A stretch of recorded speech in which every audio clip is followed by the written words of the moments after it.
Yeah, yeah. I just I gotta get it all set up because there we go. It just already started. There we go. That's good.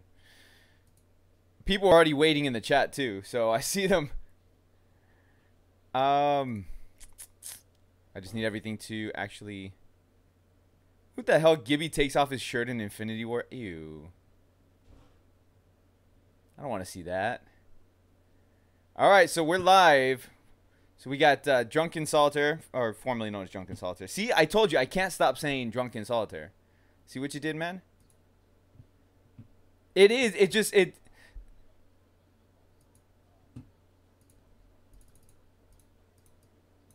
Yep, we got Animated Muscle, and we got Ronnie from News to Astonish. We are live.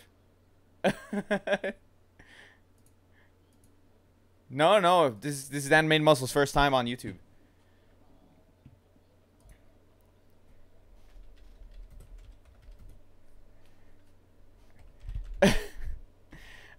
Yeah, so like for those of you who don't know, Animated Muscle will be taking off his shirt on live stream, just you won't see it.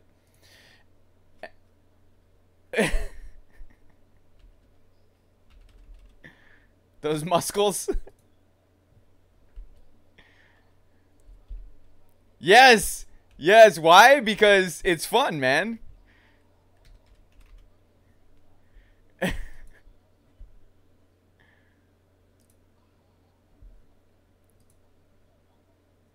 Dude, that was good. That's why I'm like, yes, I got to do it like that. Yes, yes. Oh my god.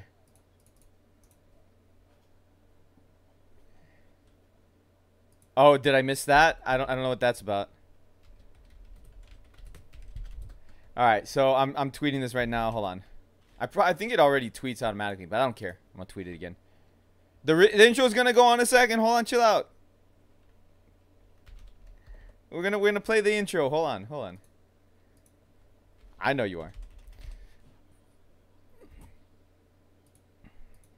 Well, too bad he can't see you. Too bad he can't see you.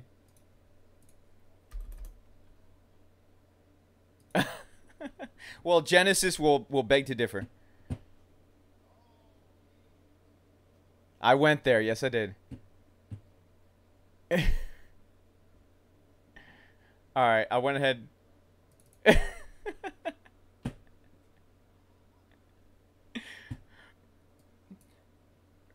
Bro, that's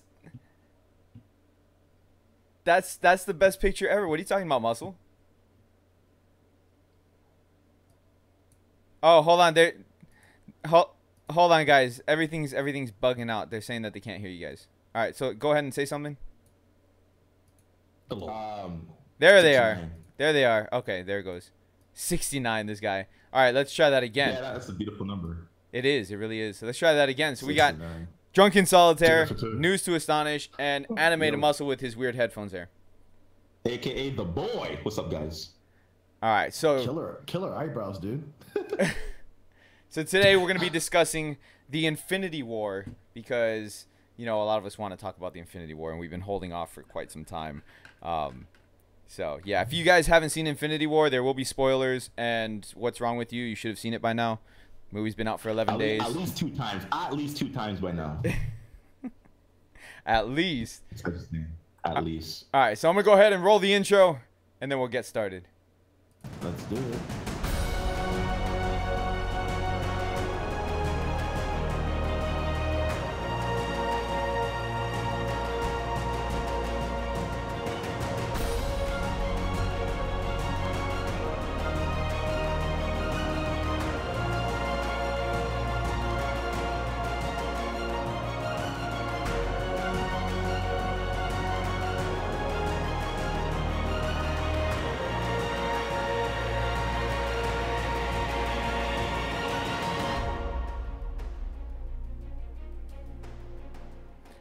All right, there we go. There we go. That's the intro. So let's get started. But before we... Hold on. Who made that intro? Who actually made that? Was that you? My cousin. Ronnie over here, the one Damn, that's pointing at. sexy, dude. That's a good intro, my boy. You need to have someone hire you, bro. That was nice. Thank you. I appreciate it. That's very nice, right? I didn't talk to you after the stream. I'll talk to you. No problem. So, because this is GamerKast, before we actually get started with the Infinity War discussion, I want to ask you guys, what are you playing currently? Whether it's on your live streams or just whatever, you're just playing on your own. So, Solitaire, Mike, what are you playing currently? On mobile, Guns of Boom. On PC, BattleTech. On PS4, God of War. Over and over and over. You still playing God of War? Okay, cool. Oh, dude, yeah, I'm just running around, starting a new save point. You know, like save game. All right, Ronnie, what you got? What have you been playing lately, if anything? Minecraft? Seriously? Are you? I was gonna go over to your house and smack you. I don't have time for that. No, I'm playing the new God of War on PS4. Damn it, you guys. Muscle, are you playing God of War also? I've not bought the game. I'm kind of playing a little bit of Fortnite. I'm not a big Fortnite fan, but I mean, my brother plays it, and he's kind of getting me into it a little bit. So a little bit of that. Of course, SAO on the mobile. That's probably my top #1 game right now. I love that game, so I love Naruto Blazing. I'm a big fan of that game. And Dokkan right now is not in my top 3 list, so I'm sorry, guys. But yeah, so Fortnite, SAO, and Blazing. Okay, cool. I didn't know you were actually. Are you still streaming Blazing stuff, or that's just you just play it on your own? I dropped a video today, so I do videos every now and then. I don't really stream too often, but maybe I should. I mean, you know, with the whole YouTube algorithm, that does prevent me from pushing that game a little bit. But I'll drop videos every now and then. What you need to do, you need to start streaming SAO so we can get like more people playing it. Because facts, yes, I need to do that. I need more people helping me with that. What's up, Ronnie? Chris, SAO is an awesome game. Number says that we can't be heard. Yeah, I turned up the volume on you guys. I did. All right, no problem. Cool. As for myself, I've been playing SAO. I've actually been playing Grand Kingdom on the PS4. I got so addicted to that game. Holy crap! Like if you guys like tactical games, that's a tactical game, and like you get to make different classes and stuff like that. And it's I didn't think it was actually going to be as good as it is. Holy crap! I got so addicted to that. Like I started playing it, and all of a sudden it's like 6 hours later. I'm like, fuck. That's the exact reason I avoided it. I took one look and went, no, I'm just not going to get anything done if I download that game. It's great though. Like, and people bash on This America. I'm a constant supporter of This America games. Right. You know, they actually put out a lot of good stuff. So if you get a chance, if you see like some games that are free and you're a PlayStation Plus subscriber, get the free games. They're free. Why not? You know, like I downloaded Bloodborne. I haven't played it yet, but I downloaded it. Yeah. I recommend going through all those free games as well too. That's why it's half the reason I got a 4 GB extra drive for the PS4. Nice. Wow, that's nice, man. Yeah. All right, so let's get started with the discussion here. I want to get each one of your just initial reactions. Just give me like an initial reaction before going into spoilers and stuff. Animated Muscle, let's go with you first.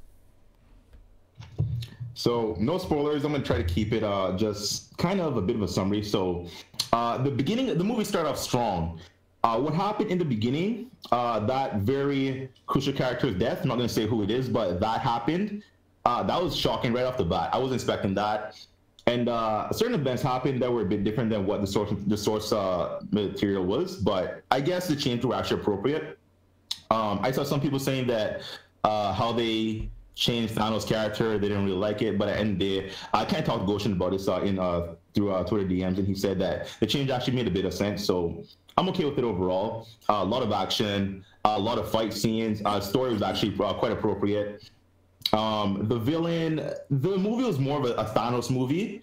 It did focus on the heroes, did focus on the Avengers, but it really wanted to build the character Thanos, which I really enjoyed. I really love that they set him up how he is.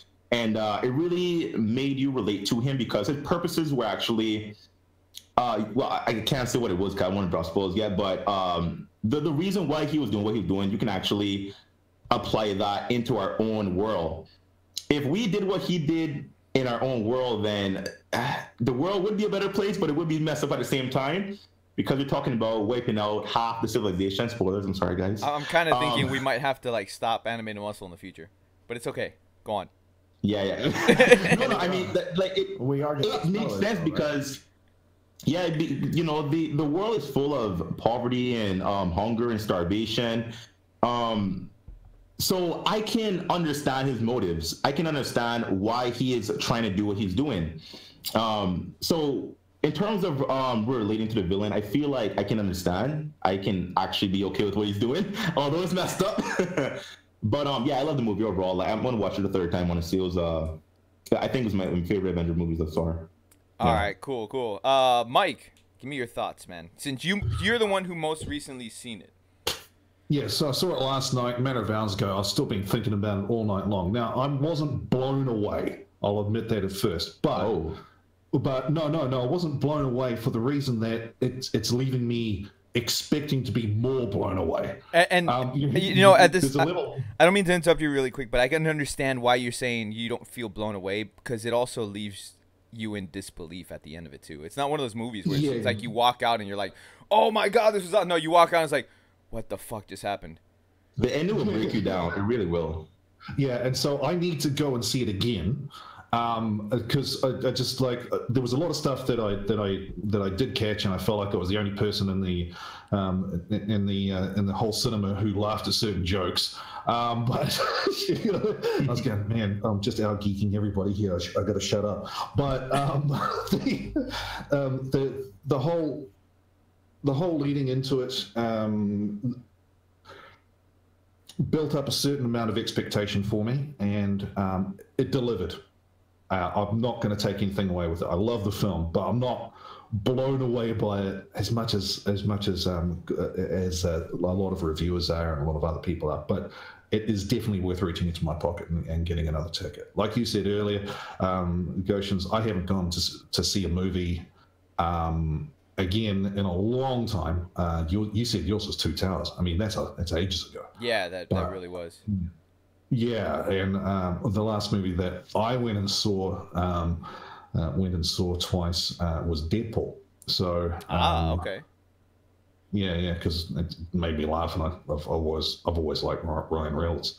So yeah, that's. I could see that, because I mean, I wanted to see Deadpool twice. I just didn't get around to it, to be honest. Yeah. And I think Deadpool doesn't leave you many questions. It's really just it's a comedy piece, and it's good at what it does.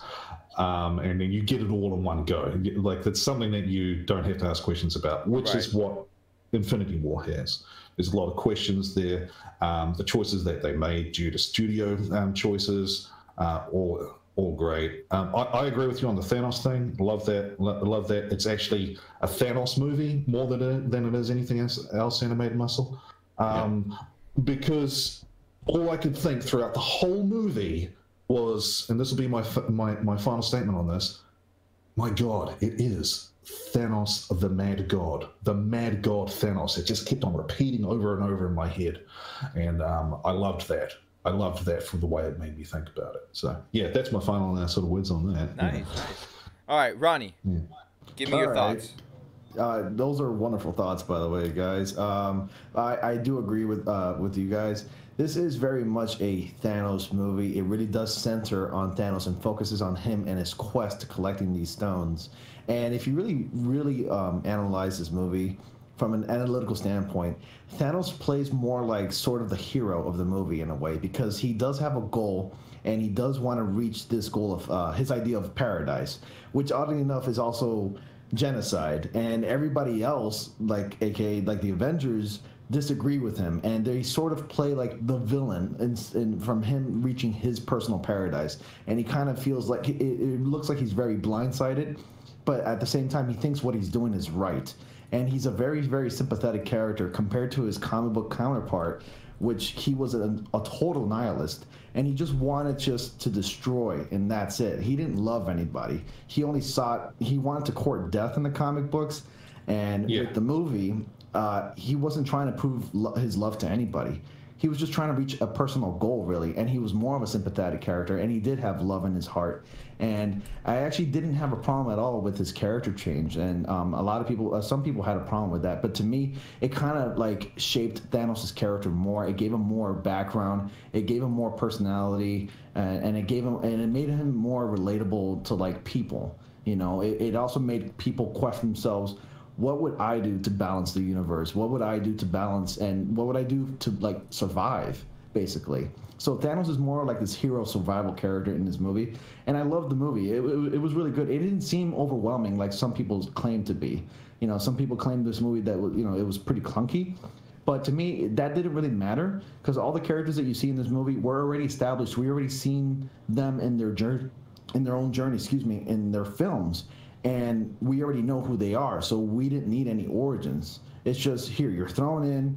Thanos is trying to attain this certain goal. Here you go. It just throws it right at you, and it's like probably it's the biggest comic book movie ever, and it's very comic booky, and I really liked it. And like there's this like theme going on through the film, and it's just awesome. And I was pretty much blown away, and I'm pretty sure like the second half will be even better.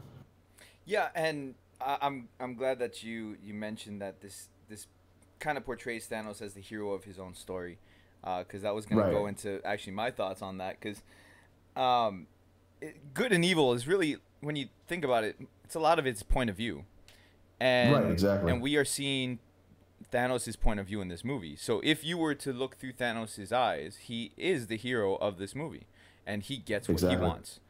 At the same time, though, we watching all the previous movies, we're so accustomed to the actual heroes of the movies that it's like, this is the biggest tragedy in a Marvel Comics movie that we've ever seen.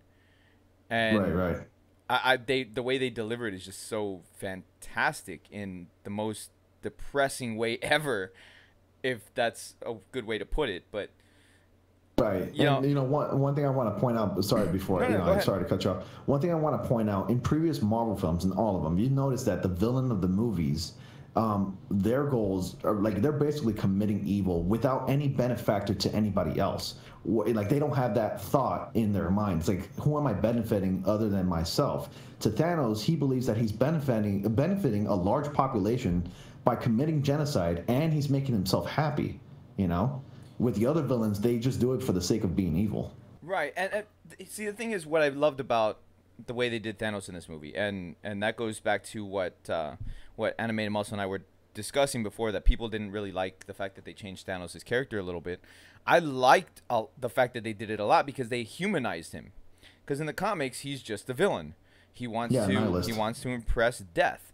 That, to me, that's not enough of a reason to want to do what he wants to do. So they took his backstory, and they told us very quickly, like they didn't really go deep into his backstory, but they told us very quickly that his planet was very, very beautiful. It used to thrive and prosper, but they were overpopulated and didn't have enough resources. So he proposed to do a mass genocide and to kill half the people or half the population at random to save their future. And they called him mad and they cast him out. And then what he predicted actually came to pass. So then that set him off into his quest to fix the universe, so to speak, because he doesn't want the same tragedy. Yeah, that actually makes him quite human, because this has to be one of the first cases to where I actually feel okay with rooting for the villain. And his reasons really aren't bad if you really look into it. You pretty much said, he grew up in a world of where there was, poverty, there was starvation, and he is using his own life experience to better the universe. Although he's taking the weight of death on his own shoulders, but he's going to benefit billions of people by taking out half the universe.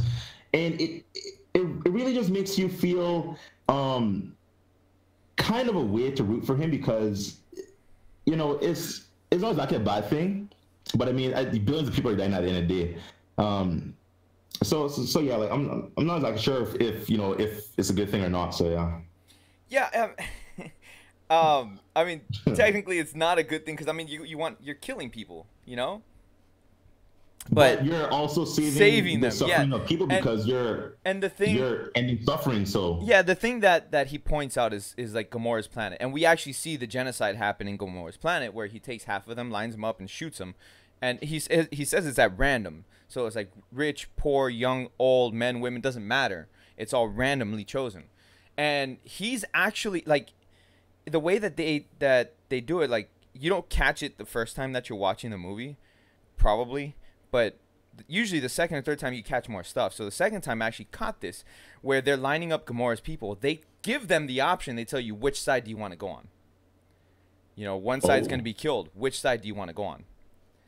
And so it kind of gives them, like, it gives the population the opportunity to be like, okay, I'm going to sacrifice myself so my family can live, or, you know, other people can live. So it's kind of like, it's a humane way to kill people because you're giving them the option. Like you're telling them, well, you're going to die anyways. So would you rather me choose these people at random, or would you rather go on this side and then you know, some other people could go on that side? So it's kind of a weird way when you think about it that way, as opposed to how it progresses towards the end, where he just like, it's just completely random to a point because, you know, writers, but yeah. So we're gonna let's go from the beginning of the movie. We're gonna take this. We're gonna break down the movie. We're gonna go into spoiler territory. We're right going now, well, I mean, we've been Massive in spoiler territory, spoilers, but we're guys. going massive spoilers now. From the beginning of the we're movie. knocking on this door. The chat. Let's kick it If you down. haven't seen the movie, don't be on here. Well, Yeah, we're gonna give you 10 seconds to leave. 10 seconds. Go bye. So the beginning of the movie starts right at the end of Ragnarok. If you guys haven't seen Ragnarok, you really should have seen Ragnarok, because We're gonna slap you if you haven't seen it. It's like it literally picks up right at the end of Ragnarok. Maybe like a couple minutes, 10 minutes or an hour or whatever, but it's right at the end. Now, when Thanos shows up, he already has the Power Stone that he got from Xandar. Right. Apparently, they did film the Xandar scene, but they cut it from the movie. Now, Right, I was wondering why they did that. They Yeah. did it Cut about, because 8 minutes. they did it because of time. They wanted to keep the movie under 2.5 hours. They wanted to keep it around there. Under 2.5 I hours. should have just gone for the full 3. that scene probably would have been like what, an extra 5 minutes though. Like, that's not a big deal. That's like 5-7 minute scene. What I they didn't feel the length of the movie. Like, I didn't feel like going. No, to the I didn't feel it either. I could have been there for another hour. I really could have. But here's the thing. Large Here's the strength or thing. anything When like that. what they said that they've cut out, what they said they cut out is, it would have made the movie close to a 4-hour movie. Oh, that much material? Wow. That's how much The they movie cut was out. The movie was Kind of insane. 7, and then they put it down to 2:26. Yeah, it was going to be a very, very long movie. And of course, you know, A us two-parter. fanatics, we would have seen it regardless. Like, Oh, yeah, definitely. if Lord of the 100%. Rings, Return of the King can be in a 3.5-hour movie, why can't a Marvel movie be it? You know, and They had 4 different endings. I don't know. yeah, well, no, it was actually 8 different endings, but it's okay. And just a side note, I do have the extended version of Return of the King, which is 4.5 hours. Holy crap! Jesus. Yeah, same. But I would have liked to have seen the Xandar portion of the movie, and hopefully we get to see it in the Blu-ray DVD. But what do you think? Was it needed? Did we actually need it to start the film off, or was it okay the way that it started off at the end of Ragnarok? I think it's okay the way it is. I mean, I would have been okay either way, actually, because I'm only saying that because, Jesus, the movie was amazing. But still, it would have been okay either way, I think. Yeah. It's only 5-6 minutes, man. Yeah, but I mean, I would have liked to have seen the struggle happen starting from there. Like, Same here. For me, anyways. Muscle, Man. what about you? And then I think the beginning of the movie had just such a big impact with taking out Loki, because Loki's been there kind of from the beginning. We've seen this character go from bad to good to bad to good. And to open the movie up with his death, I feel like that was quite powerful. So although they could have added more to the movie to giving us more more material and everything, I feel like it's still perfectly fine how it was, because I feel like the beginning was just so effective with Loki dying and Thor. You know, we see Thor on the verge of death himself when Thanos had the crystal to his head. So yeah, I'm fine with it, but of course I would definitely take in more material because I just love the movie overall, and just having more substance to go with, and just seeing more, and just seeing how the character would have developed, and like the struggles and everything. I would have taken it, but I'm fine with how it is right now. Hey, Chris, I called it. You call what? Loki's death. Oh, well, I mean, a lot of us saw it. A lot of us saw that. Hey, so let me ask a question now.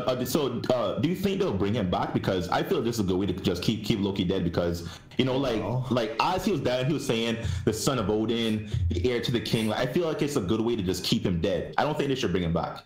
Well, the Russo brothers have already confirmed that when Part 4 comes, not everybody's coming back. The people. Yeah, I was reading that. Yeah, I read something. I hope they don't keep like Spider-Man dead. I really want. No, he's coming back because they need to bring him back. Spider-Man, Black Panther, bring him back. They're doing Homecoming 2, Guardians 3. Yeah. I mean, Black Panther 2. Yeah. They said that the people who died prior to that, not every one of those are coming back. Prior. Yeah. So some of them are gonna stay dead. Some of them are gonna come back. So Gamora's up in the air. I don't know if she's gonna stay dead or not. She should. Well, she gets released from the Soul Stone in the books, right? So. Yeah, she does. She does. Yeah. I mean, and that's it. Well, we'll get into that. We'll get into that. I got all right. Here's the next thing for me is like, okay, so we saw, like I said, at the end of Ragnarok, we see everybody standing there. So we see Valkyrie, Thanos, Hulk. We see everybody, right? And when we get to the movie, basically everybody's been kicked. The shit's been kicked out of them. Basically everybody that we see is dead or dying. We don't know where Valkyrie was coming into the movie. Anybody else that were part of the heroes from Ragnarok, we don't see them. Mike, what do you think? Should we have seen Valkyrie and all of them in the movie fighting Thanos and his people? Or is it better that we just less characters at that point, just leave it focused on Loki, Thanos, and Thor and what we got? Yeah, no, they like from a writing point of view, and that's what I studied and that's what I studied, right? From a writing point of view, those characters are totally unnecessary. You do cut to the oh my god, Thor is hurt. He's like his head's getting crushed by Thanos right now. You cut to that. You just go straight to that. You go bam. Here's a punch in the face, and then you show the struggle after. Then you go whoa. Here's a fucking uppercut. Get rid of sorry my swearing, but like you kill Loki, and not only do you kill Loki, you get Thanos to make a statement saying he's not coming back. Yeah. Oh my god. Well, I mean that's one of the things too is like it left a lot of people up in the air because when you watch the second Thor movie, Dark World, you think Loki's dead. Well, I mean, it turned out that Thanos brought him back to life, apparently. So that kind of gave us the confirmation right there. It's like, okay, so that's how he came back, and okay, no more resurrections. All right, that's great. And then the other thing too, and this was probably like one of like one of the top moments for me. Oh, JCV, thank you for the donation, dude. One of the top things for me of that moment was Thanos versus Hulk. And that was awesome. And I was just gonna get to you, Muscle. I want you to talk about that moment. Talk about it, dude. Thanos versus Hulk. So Hulk is my favorite Avenger. I'm a massive fan of Hulk. For obvious reasons, the muscles and everything, and just the rage and the power he exerts. I love that. But he got slapped like casually, like a child. Yeah. And, it was kind of awesome to see someone overpower him because most likely in Avengers 4 he'll get some kind of a buff. Or something, I'm not exactly sure because to rival Thanos now, he's gonna have to bring something more to the table. But it was cool. But Hulk, I kind of thought he would have made an appearance at the end of the movie because he was in the trailer running with the other Avengers, so I thought he would have been kind of part ways, come back in the end, but they kind of kept him out of it, which is kind of surprising. For example, when he was fighting. When it was Bruce Banner in the armor, I thought he was going to turn to Hulk and burst all the armor, but he didn't do that. He just stayed as Bruce Banner. He just, used a brain, I suppose. But yeah, I wish there was more Hulk, honestly. I love the first portion of him versus Thanos, but to just get more of that character, I would have appreciated that a bit more. But I mean, I guess, Avengers 4, he'll have his time to shine, but, overall, I mean, yeah, I was okay with the performance. Yeah, and one of the things, like, I questioned when I was watching that scene was because you think about it, Hulk is extremely powerful. And he gets stronger the more pissed off he is. So at that moment, you have to imagine he'd be superbly pissed off because everybody that he's with is like been destroyed. So, you know, like his power compared to Thanos, I think they were probably pretty even as far as like power wise went. But I think just like looking at Thanos' fighting style, like holy crap, he was fighting like a martial artist or a freaking UFC fighter. I love that. Moves, man. I thought that was like really interesting because like Hulk is just rage and he doesn't really have a fighting style. He just fights. He just smashes. Hulk is a brawler, man. Yeah, he's a brawler, but like exactly, he just smashes. He doesn't have a fighting style. Like everybody else has certain fighting styles. Like Captain America is well versed in multiple martial arts. You know, Black Panther, same thing. So everybody has fighting styles. Hulk is just rage and just thrashing and all that stuff. So fighting against Thanos, who you can kind of assume at this point, Thanos has a well-established fighting style of his own, as you could see in that moment. I think that's what allowed Thanos to just be like, this is easy. Yeah, for me, I'm going to throw a little. It's not a big span, but I think the Hulk got shut down before he could get full. Yeah, before he got full rage. You think so? Like, I think Thanos just got to him too damn quick. Like bam, bam, bam, bam. He just did not have a chance. There was no chance to scream like he does, to power up like he does. You know, like that's essentially the powering up, right? He does that thing, but no, he just come in with classy block moves. He checked him with jabs. You know, I was like, whoa, Thanos. An upper kick too, like to the face. Yeah. I saw that too. That was awesome. I think that was kind of, since we didn't see the Thor versus Thanos fight, I think the whole Hulk versus Thanos was kind of important to establish how powerful Thanos actually is. Oh yeah, he's fearsome and very intimidating. Hulk is supposed to be the most powerful Avenger next to Thor. It's debatable between the two. It really is. But you know, we didn't see we didn't see Thor versus Thanos. So seeing that kind of just cemented the fact that, oh shit, we're in trouble. Yeah. Yep. So Loki's death.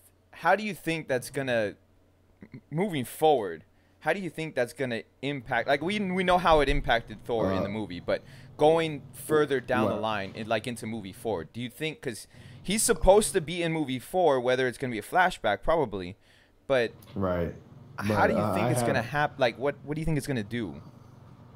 I have an idea.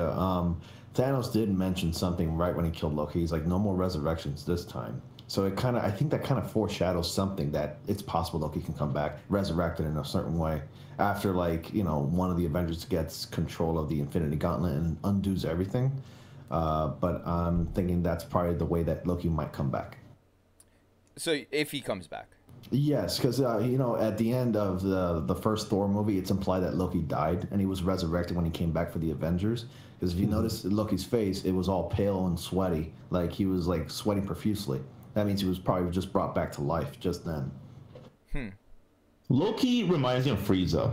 They just want to keep bringing him back, and honestly, he's a very cool character. Very cool. I love the character Loki, and I think he does have a place in the Avengers series. But I'm okay with him staying dead. I really am. But if they do bring him back, then his character can definitely add to the fight, and definitely can add to the quote stop tournament of power like Frieza did. So you know, like when the Avengers could get the gauntlet and, you know, probably, bring everyone back, that's probably what's going to happen. But as you said, like some characters will stay dead. But perhaps he's one of them that gets resurrected. Like maybe Black Panther stays dead, or I have no idea. But, you know, it's hard to say what they're going to do with that character. But, you know, like you say, he will be in Avengers 4, maybe in Flashback, maybe he'll actually resurrect. It's kind of hard to say what's going to happen with him. But I feel like we haven't seen the last of Loki, and, you know, I guess I'm fine with that. All right. So let's move on to the next scene. Hulk crashing in to the Sanctum to warn. That's the Silver Surfer scene. From that is the Silver Surfer. Exactly. I was going to say the same thing. God damn it! Yeah. Here it is. It's for those of you who aren't aware. There, buddy. No. Those of you who aren't aware, Mike, explain that scene a little bit for everybody. Okay, so Heimdall does his eyeball thing, reaches into his travel. Yeah, no, what he can see Yeah, everywhere, yeah. right? His eyeball thing is good. His eyeball thing is good. It's very simple. It's simple. Yeah, right. Right, and transports Hulk to the Sanctum because he knows that's where he needs to be to warn people. So Hulk comes crashing down out of the it is Hulk at that time, isn't it? Hulk comes crashing down into the building, smashes through the stairs. So who we got in the building at the time? We've got Strange, Wong. We have Wong, and that's then it. we've got that's right, because somebody turns up just after. Yeah, Tony comes out after. Yeah. So the whole warning scene where he crashes in. I mean, that's the cover of. That's the first page of the warning with Silver Surfer. He did that. Was Thanos is coming. And he's lying down and he's looking up, and that was that whole thing. You're right on that. Like I can see that page very clearly in my mind. Anyways, that's basically the heralding of Thanos coming to Earth, and they don't have a lot of time to prepare. Yeah, right. It was a good warning, and I liked how they took that right out of Infinity Gauntlet #1. It was awesome, and I was like, what a good Easter egg. I was like, I had chills sitting to my spine. I'm like, I never thought I would see that in a cinema, but that was taken right out of from Silver Surfer, around the 45 or so. He was just in his own comic, Silver Surfer was humiliated by Thanos, and he was able to escape, but he decided just to collapse on his board and just crash down to Earth, and he landed in Doctor Strange's Sanctum Sanctorum. And then you pick up Infinity Gauntlet #1 and continue from there. It's awesome. I love how they. It's a one-page drawing of him just looking up. This hurts. Yeah. It's I'm done for, and he's just laying with his arm across his forehead. And it's oh, he's coming. Thanos is coming. All right. So let's go to probably let's jump a little bit. So now Tony's interacting with everybody, and the invasion's happening. Probably one of the coolest character moments. The bleeding edge armor, the nanobites. So good. Oh my god! I saw that. I was like, oh dude, what? I knew it was gonna happen, but to actually see it on screen, because we're so used to seeing the parts come flying onto Tony, and he does some sort of flip or something, but he just freaking walks up, takes off his glasses, tightens his jacket, bleeding edge armor comes out. I'm like, yo. Can we, before we get into that awesome bleeding edge armor, can we just talk about how cool of an idea it is to have Stark raving hazelnuts ice cream?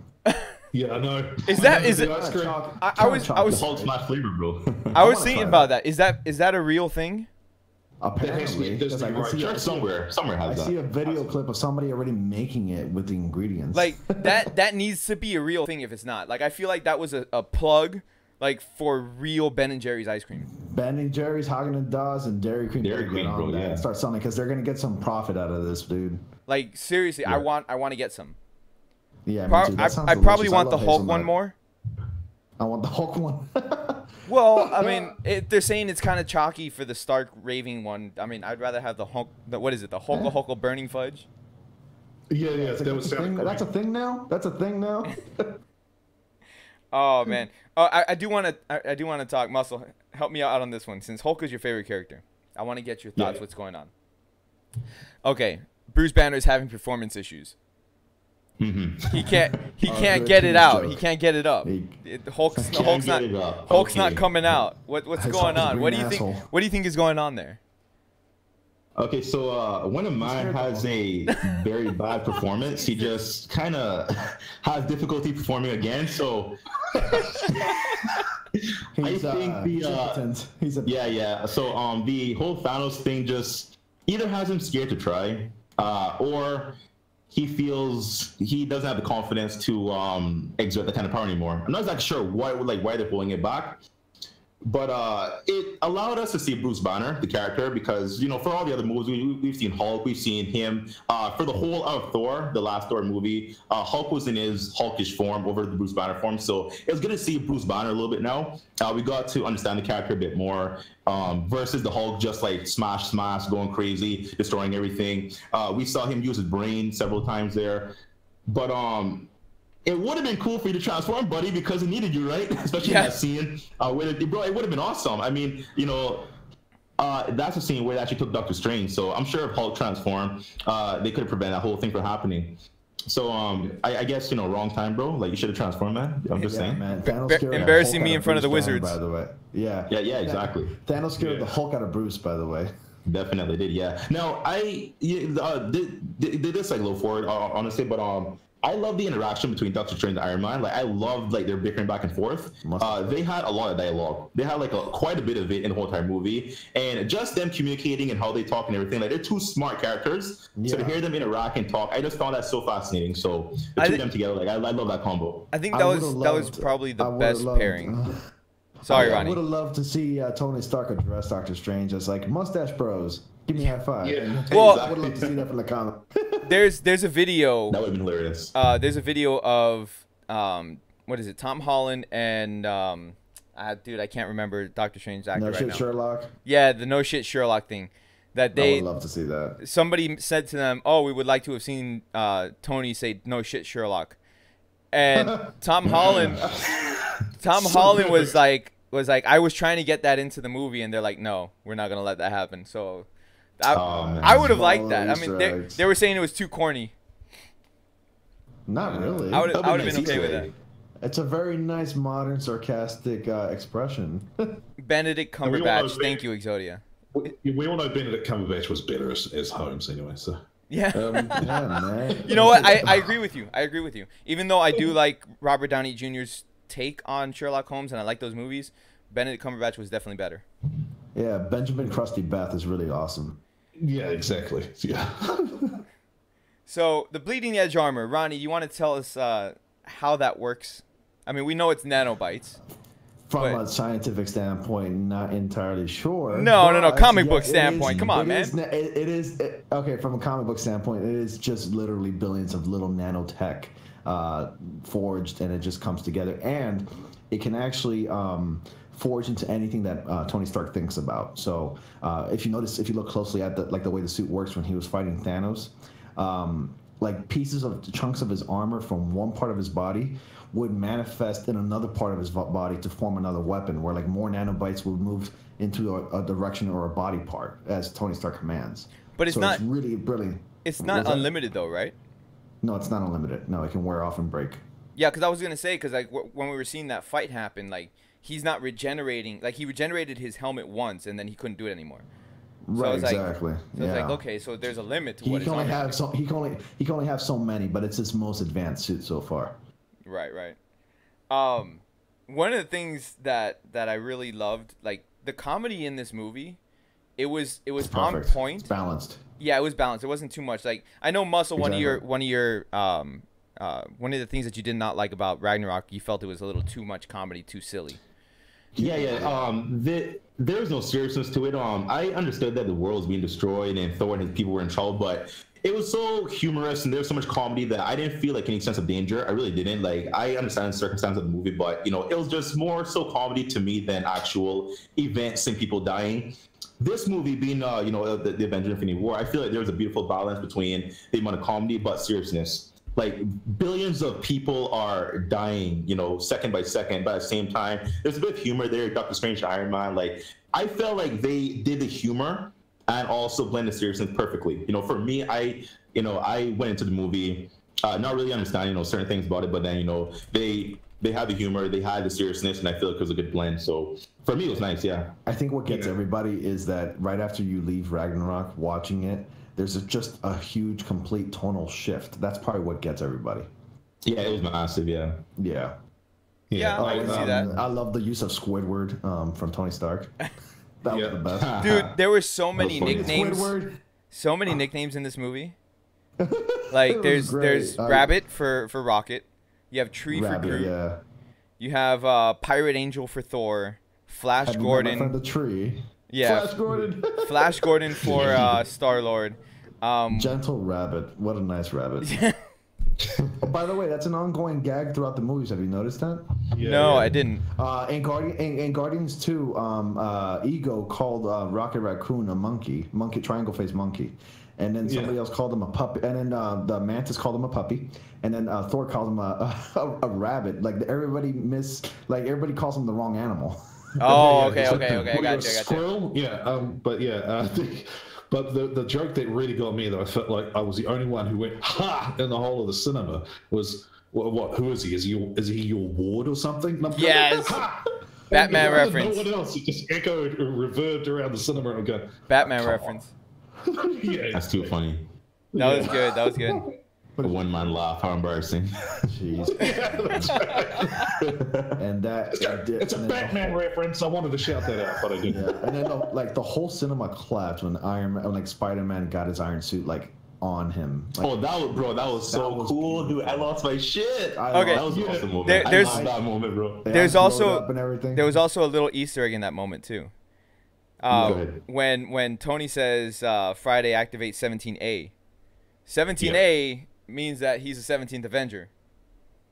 Yeah. Or the 17th person in the the movies and the roster and stuff like that. Oh, interesting. I didn't catch that. That is actually true. Yes, I just noticed that right now. It is the 17th film in the roster. Yeah, no, because I had 17 stuck in my head. Like I was going, that's got to be a reference to something. And then, I had to go back and count all the movies in order to get that. I have it on my shelf right now. I'm looking at it. Yeah. Because Homecoming was the 17th movie, the 18th was Ragnarok, and the 19th was Black Panther. 17th A. That's awesome. So I was like, dude, that's like a in your face like Easter egg right there for people who are actually like counting the movies. Easter egg within the MCU. Now is the Iron Spider suit? Because I thought I caught it. It's nanobot technology as well, right? No, it's not. It's not. It's Tony's. I thought it was, because his helmet doesn't come off like a helmet. It bleeds into the armor, and then the way that the spider legs come out, it comes out similar to like Tony just changing stuff on his suit. It's kind of like one of his Mark armors from Iron Man 3, where there's a very mechanical sound. Yeah. Yeah.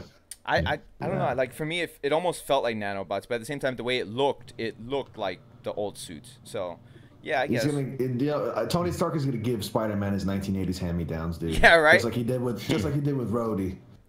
Yeah. Here, you like Gatling guns? Here, have it on your suit. No. Yeah, now you're all bulky, like a 1990s cell phone. Okay, so then we got the Ebony Maw fight. So a lot of people don't realize that the whole torture scene with Doctor Strange and Ebony Maw, that was actually cut down. They said that it was too intense when they originally filmed it, so they were forced to cut it down. To the point that it would have been banned in some countries if they had not done it. That's one of the things that kind of led it into the whole 4-hour movie time frame. But that whole fight, like I felt it was good but too quick. Like it came from the streets and went to space, and then in space it was just too fast. I was like, that I'm done? Okay. Kind of deal. I don't know what you guys felt about that part. I mean, they had to take him out fast because if they were to go up against him like toe to toe, I don't think they would have been able to take him out. So they had to strategize on how to get rid of this guy really fast, right? So I think how they did it was actually quite smart. You ever see this really old movie, Aliens? Yeah, Jesus. Aliens. Another 1980s movie reference out of you, boy. Yeah, exactly. It's always references with Spider-Man. It's pretty funny. Quite funny, yeah. But yeah, I mean, I would like to see more action, of course, because the character, seemed to be quite powerful. So I would have loved to see him being pushed a little bit more with his powers. Yeah. But how he got taken out with Spider-Man using his movie brain, I guess. I was fine with it, but them having more scenes and everything probably would have stretched the movie longer, and issues with it being in certain countries. So for those reasons, yeah, I'm fine with it, man. Don't let your eggs inside me. Yeah. Exactly.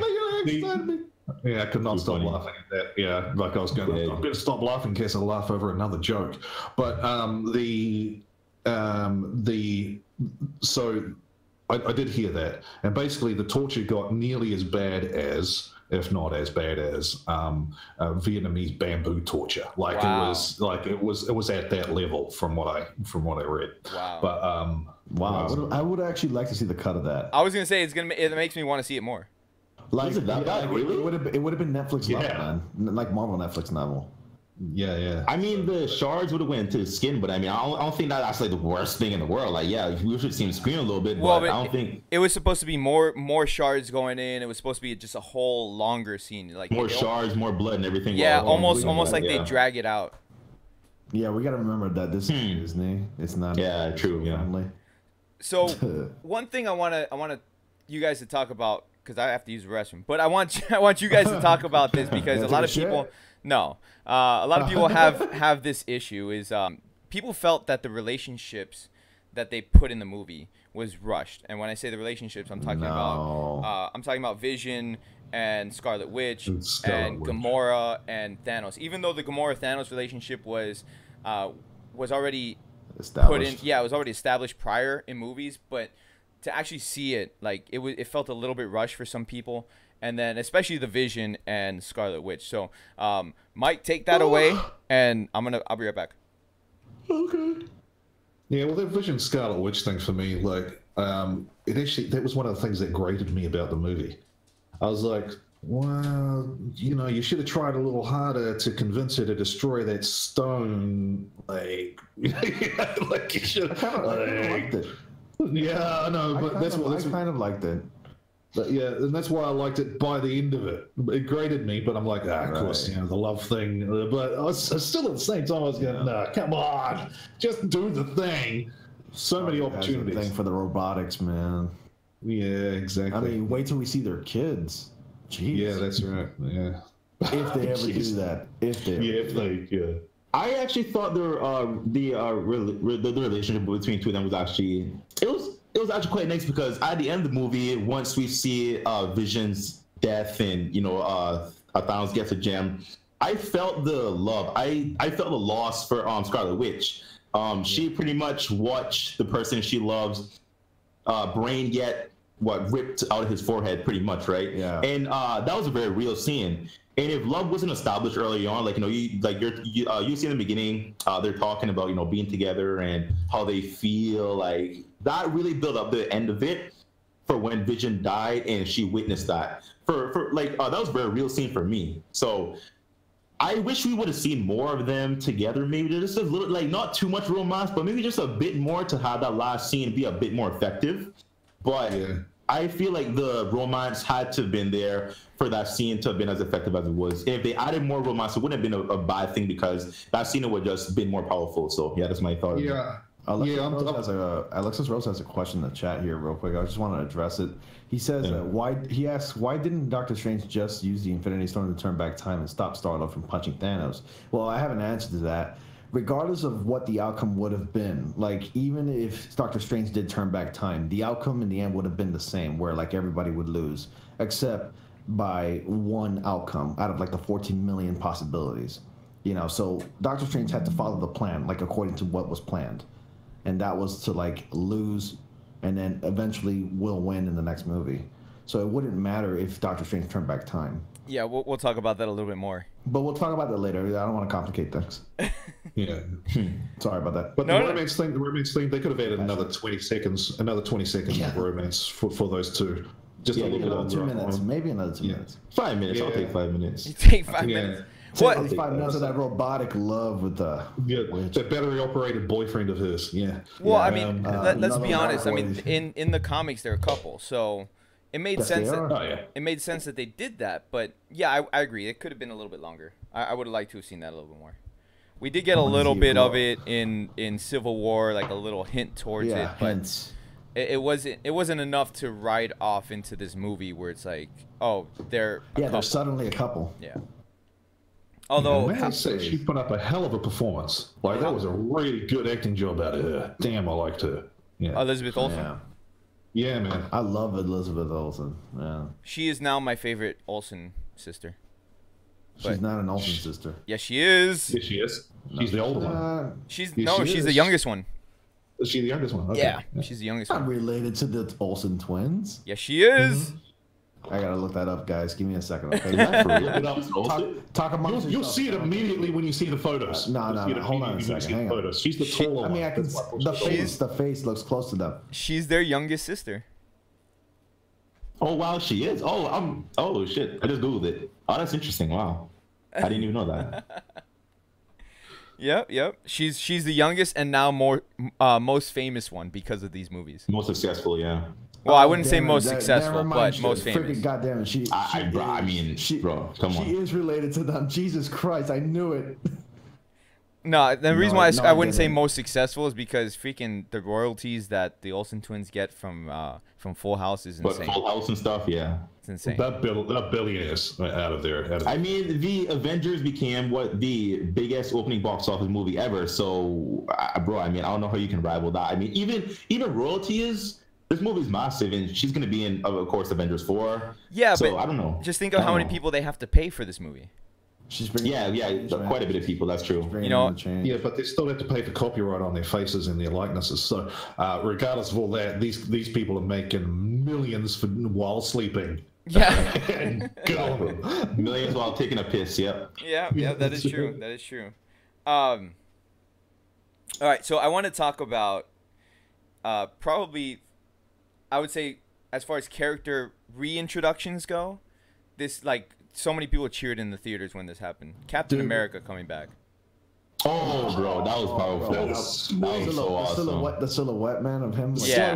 Everybody started clapping, dude. Like that was the second biggest ovation in the theater that I was in. Number one was Black Panther because we just got off the Black Panther movie, so people want to see that. But Captain America was number two. People just screamed and woo! Yeah, it was quite a cool scene. And the reason, the whole scene, I absolutely loved it because it's different from or completely different from the scene that we just had with Iron Man's Doctor Strange, where it's more like energy and magical, where this one is hand-to-hand combat, and it's like, holy crap, you got Scarlet Witch, Falcon, and Captain America just kicking the shit out of these people, and they just overpower them, and they're not even like Captain America, yeah, he's super strong, but he's not mystical or anything. He doesn't have other special powers, right? So to see these guys, these three guys, or I say guys because Black Widow's there, but still, these three characters take down these two powerful aliens. I just thought that was just off of combat alone, yeah. That was awesome. That whole sequence was amazing, and it was it was fast too. Yeah, I really liked it. Yeah, it was really good. Oh man, that was really good. And yeah, a lot of people don't realize that Captain America at this point, he's Nomad. He's the character Nomad. Nomad is when he doesn't have the Captain America mantle anymore, and that's completely different too. Yeah, he looks different. That's why he has a beard. That's why he doesn't have a helmet and he doesn't have a shield, obviously, because he threw the shield away in Civil War. But yeah, man, good times. The thing is, somebody clarify this for me. I don't understand why Black Widow is blonde now. Why is she blonde? She had to hide since Civil War, dude. So she had to hide and get a disguise. Oh, because they're under hiding. Okay. Yeah. So you just give yourself the brightest color hair just to draw attention to yourself. Well, she even dyed her eyebrows, and she does look completely different. Bring back the redhead. I like the red better.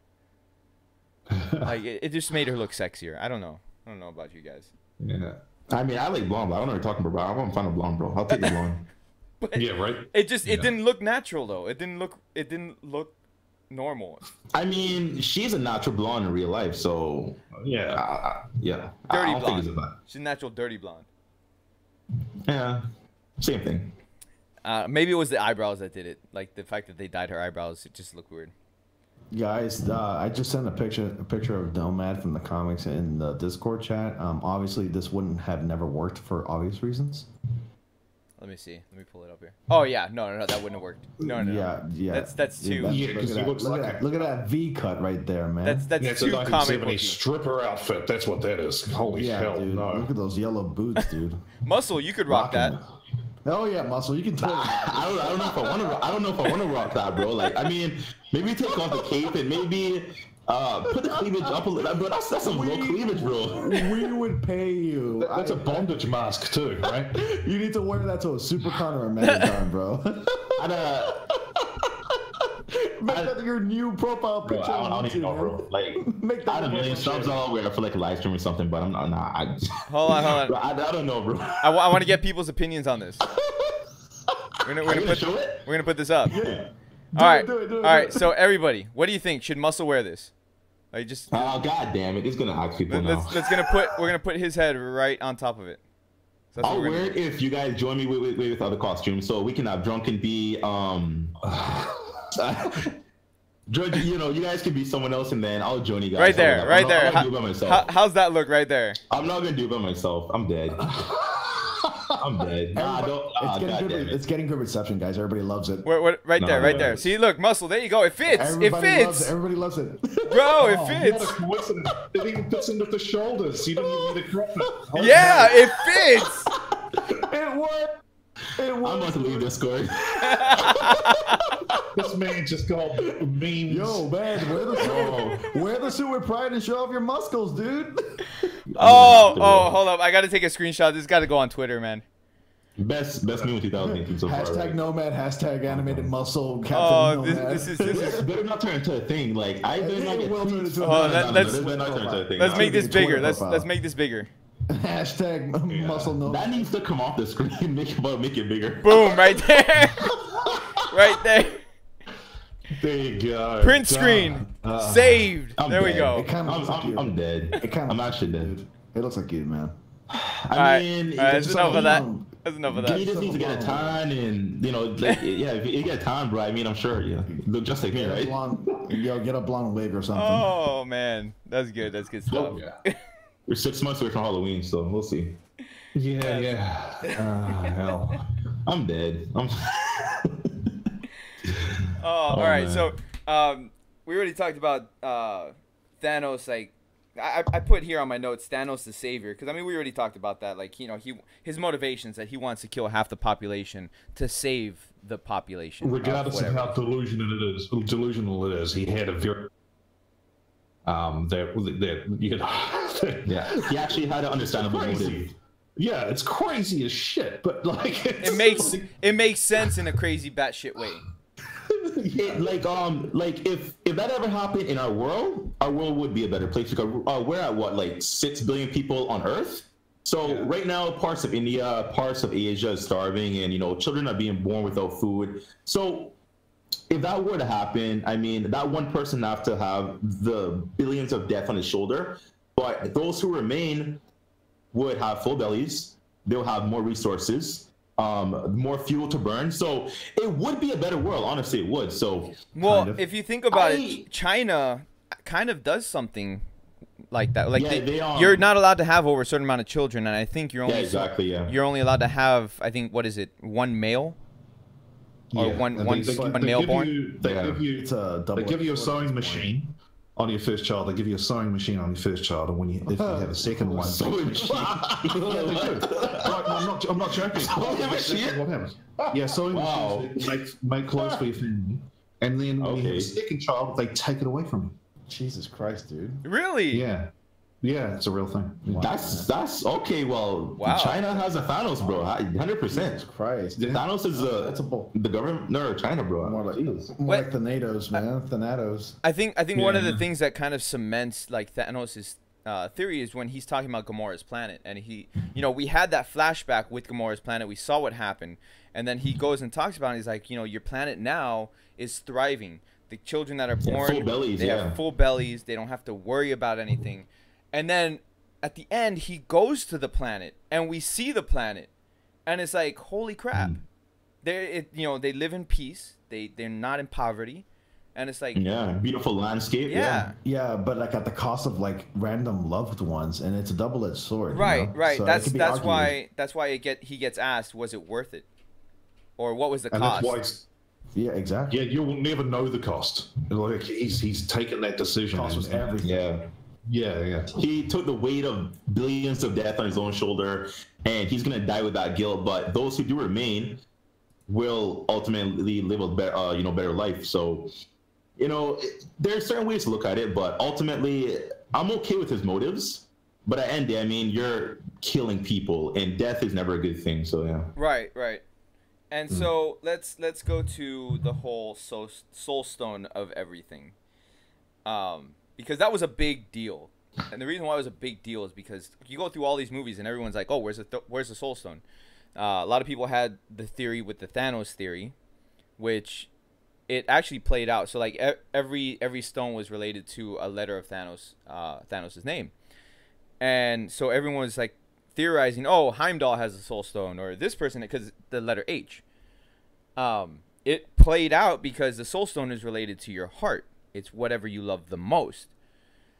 So Thanos had to give up whatever he loved the most in order to get the soul stone, which happened to be Gamora. So I was like, damn it, man. I knew it was going to happen. I knew that the soul stone was tied with Gamora.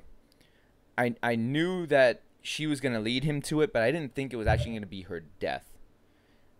Yeah, I had the feeling it was going to be. Yeah. Now, what do you think about the Soul Stone Keeper being Red Skull? Because I was not expecting to see him ever. That was massive. I didn't like. I kind of thought it was. Honestly, I had no idea who I thought it could have been, but for them to bring back Red Skull, bro, I lost my shit and I was like, what? Like, there was nothing in the trailers. There was nothing. There was no hint of him being in this movie. None at all. And he just showed up. People have been asking since 2011, or debating or speculating that he's been alive, and I'm like, that's the biggest thrown in your face right there. Yeah. Bam. But yeah.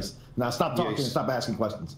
And he Yeah, was like spectralized. that was That's the biggest surprise of the entire movie to me. Massive. But he was spectralized. Now that leads into like other stuff that's in the books. But well, no, yeah. he actually wasn't, because here's the thing. I recently went back and watched Captain America, the first Avenger, after watching Infinity War, because I'm like, Red Skull, so I'm like, oh shit, because you think he's dead, but at the same time a lot of people are like, no, he's alive. So if you go and you watch the scene very carefully, he doesn't die. He gets teleported in the same way that the that Heimdall could teleport people. So I was like, fuck. Yeah, he never died. So yeah, he didn't actually die. So he's actually there. Why he's floating, I don't know. But by the way, it wasn't. Yeah. He was not Hugo. He just had these powers to where he can levitate now. I don't know. It wasn't Hugo Weaving playing the Red Skull in the Infinity War, by the way. No, it wasn't. It was Ross Marquand from Walking Dead. Walking Dead. Yeah, Ross McCann. He sounds exactly like him, so you couldn't tell the difference. It's not hard. There's lots of people out there who can impersonate Hugo. Yeah, and I mean, Yeah. Ross Marquand, he's an impersonator anyways. Like that's what he got known for. So Yeah, you know, he's really good at it. that was okay. It didn't bother me at all. Like Hugo Weaving, he didn't want to do it. Like they asked him about it. He didn't want to do it because it wasn't a big enough role for him to be like, yeah, let's go. Not even a small cameo. Yeah, Wow. it was just a small cameo, so he didn't want to do it. Mm-hmm. So He's pretty old. He's pretty old too. he Yeah. is. So I mean that leads me to be like, if they ever do another Captain America movie and they have Red Skull in it, it probably won't be Hugo Weaving. Plus it's makeup anyways, so it's not really doesn't like like that. it doesn't matter, you know. Yeah. It's gonna be all covered up and shit. Yeah, and he sounds like him, so it doesn't matter. Now, do you think Gamora will come back? Yeah. Because in the comics, she helps to get, to fix everything. Do you think she'll come back, Ronnie? Do you think she'll come back? Actually, yeah, I want to add to that real quick. And earlier, I think it was Muscle or Mike. I can't remember. Sorry, guys. One of you guys brought up that she gets trapped in the Soul Stone. Yeah, that was me. Yes, and I think it was you, Mike, right? Yeah. Yep. Okay, so yeah, she does get trapped in the Soul Stone in the comic books. How it happens is that, both it was Pip, which is one of the characters in the comics, and Gamora, who are like really wounded in the battle with Thanos in the Infinity storyline, and then there just before she's about to die, Warlock suggests to put her soul away in the Soul Stone, where Gamora's body will actually die and rot. And then later they come back to life. Gamora comes back to life, and her soul takes over a human body, but still gets killed again. And then Nebula takes the gauntlet in the end and undoes everything that Thanos has done, including bringing back Gamora. So I think Nebula's going to bring Gamora back, if anything. And Nebula might sacrifice herself and give up her soul for Gamora's soul to come back. That's how I think that's going to happen. To finish that sister relationship, to kind of establish it and The full circle. It's a full circle basically, because we've seen their rivalry and their sisterhood throughout several movies right now, and Nebula feels different and feels love for Gamora now. Yeah, especially after the second. But I think movie. Nebula's gonna. Yeah, exactly. And I think Nebula's gonna be the one to sacrifice her soul for Gamora to come back. Okay, fair enough. I mean, here's the thing about the Soul Stone is like when people die as a result of the Soul Stone, they get sucked into the Soul Stone, don't they? Or has that been retconned in the comics? No, it's still in the comics. It's still canon. You do get sucked into the Soul Stone for another soul to come out. Right. So everybody who died as a result of the Soul Stone theoretically should come back. Yes, if they they should be fix able to come back and revive their souls. Yes, that's correct. Yeah. So people who did not die as a result of the Soul Stone are probably dead.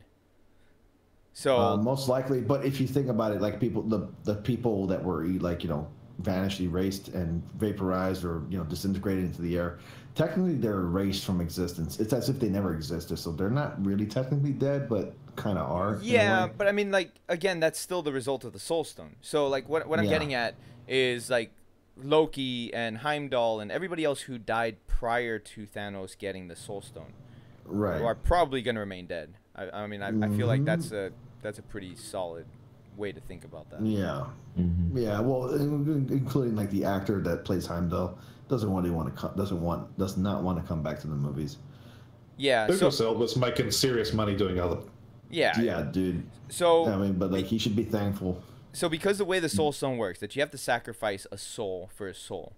If they want to fix everything, they need to sacrifice a soul to use the Soul Stone.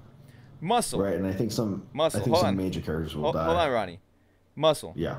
Who do you think they would sacrifice in order to use the Soul Stone again? Who would they sacrifice? Yeah. Who would be the sacrifice? I'm not sure, honestly. I'm not too familiar with the comics like you guys are, but based on just the characters in the movie that I've seen, I'm not sure who I'll be okay with. I think that's a better question for me to answer. Because, like, think about contracts and everything else. Robert Downey Jr.'s contract is done after the fourth movie. Chris Evans' contract is done. Chris Hemsworth's contract is done. So pretty much all of the original characters, their contracts are done after this fourth movie. Some of them are renegotiations currently. Yeah.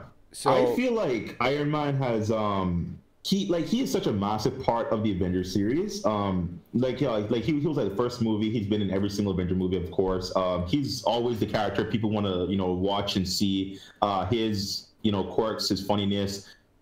I feel like if it's gonna be a sacrifice, make it a massive sacrifice. Like make it just huge. And for me, if they were to sacrifice Iron Man, if he would be the guy that would make a sacrifice to bring everyone back, and I feel like that would be just so impactful. It would be quite sad, of course, because we all grown to love the character. We've seen him with his interaction with Spiderman. If he was the one to be sacrificed, it would just be just impactful, honestly. So for me, I want to say Iron Man, honestly. Yeah, definitely. Mike, it would be a huge impact. Mike, who would you say? Yeah, go ahead. Well, obviously Iron Man's the choice for me too on this one, I think, because the reason being is that they're slowly but surely moving Captain America into place and Thor into place. Either of those two characters have led in the books for the Avengers, and you can pick your next leader going into the future. This is what's happening with the whole Captain Marvel coming. Is that it's the next generation of actors coming in to take over. Yeah. And because Robert Downey Jr. is not going to be able to move around as much as he has. Yeah, he's like 53, right? He's quite old, so yeah. 52. Yeah, 52, yeah. Look at that, yeah. He's still ripped and everything like that, but he still looks good. You give him a couple more years.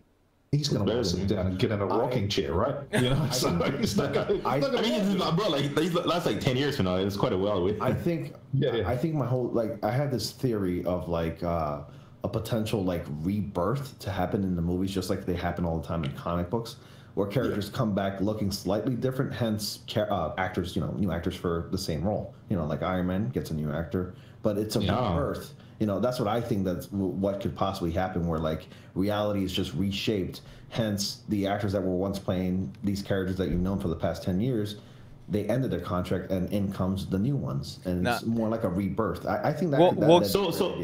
We'll get it. Talking about the soul of Iron Man going into another body, or you're talking about a different actor taking the role altogether? Like that's a possibility, or another actor taking the role of Iron Man and coming back as Iron Man, and you know him as Iron Man as everybody else does. Well, he has some big shoes to fill. We're gonna get into the reality stone of it all in a bit, no but yes.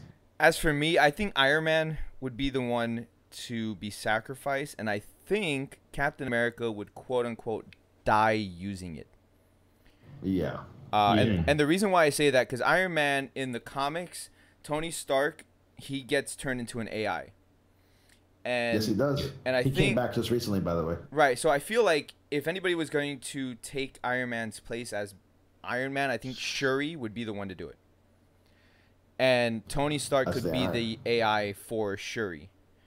And then Captain America, the reason why I would say he would quote-unquote die, like he wouldn't die, but they would make us think that he does, is so that way somebody else can take up the mantle, like Bucky. Bucky or Falcon? I would say Bucky, because he came before Falcon.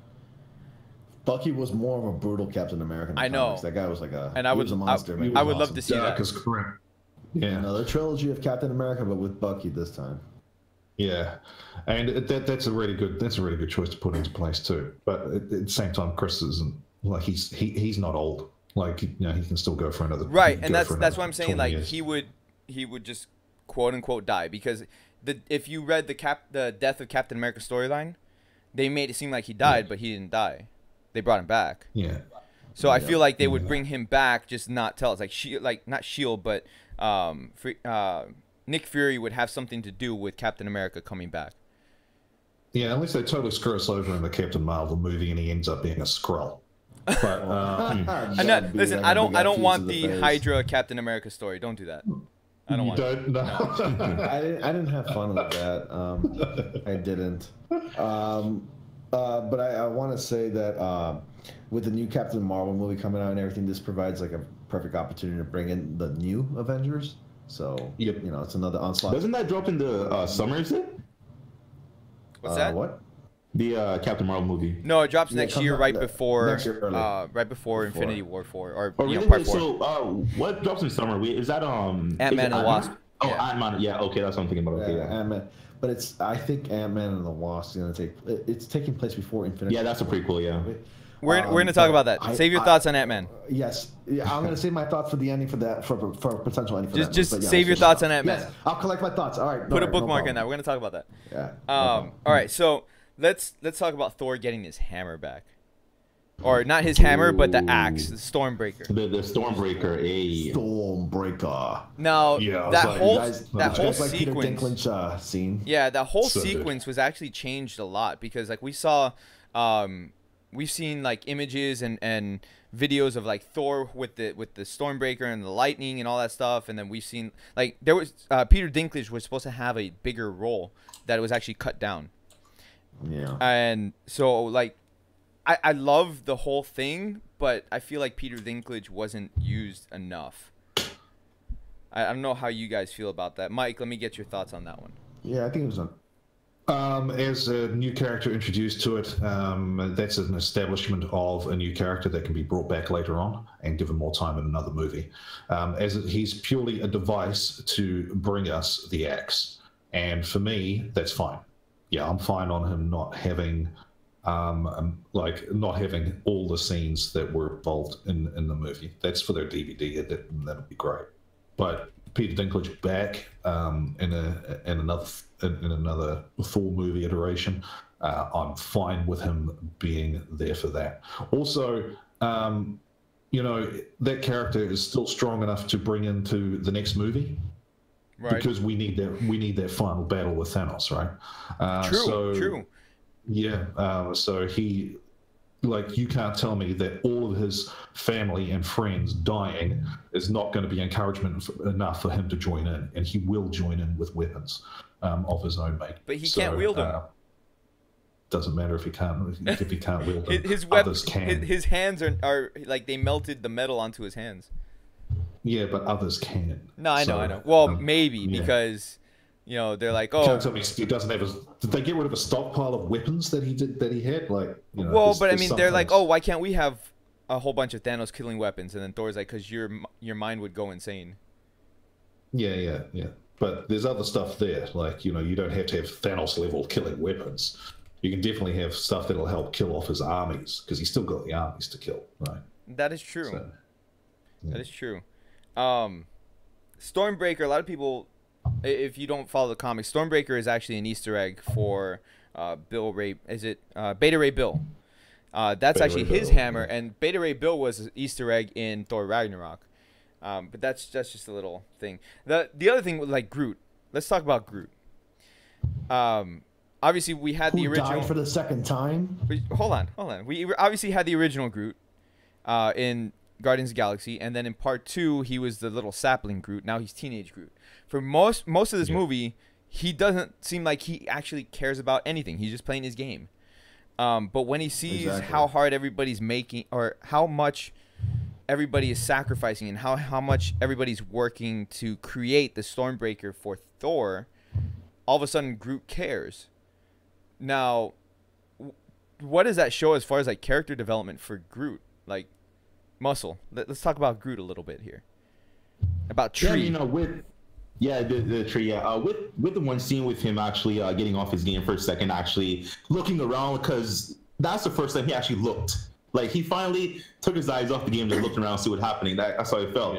Yeah. He saw Thor, took the full force of the star, and that propelled him into, you know, the other portion of the area there. And he was laying down, half his skin burned. And you see the guy molding what would have been the Stormbreaker, and they need a handle. And I feel like he understood that, okay, this is actually a serious moment. Let me actually get involved. And so he started to sympathize with the characters, and he decided to help out. And, you know, that's how we then see the character development of him showing emotion, showing some kind of interest other than playing a video game. But the whole video game thing, I thought was actually kind of funny. Like, everyone around him was like either dying or in distress, and he's there just playing a game. I thought it was kind of funny, actually. So I didn't mind the whole video game thing. But yeah, when he realized the circumstance of the situation, and he decided to step in and finish off the Stormbreaker, I thought that was quite awesome. And the whole fight, like, he had a bit of fight scene as well when they went to Wakanda. Right. I'm sure that's going to be talked about later on. That was also cool as well. I feel like he was kind of perhaps underpowered in the movie. I feel like the character is capable of doing more, but he was kind of there.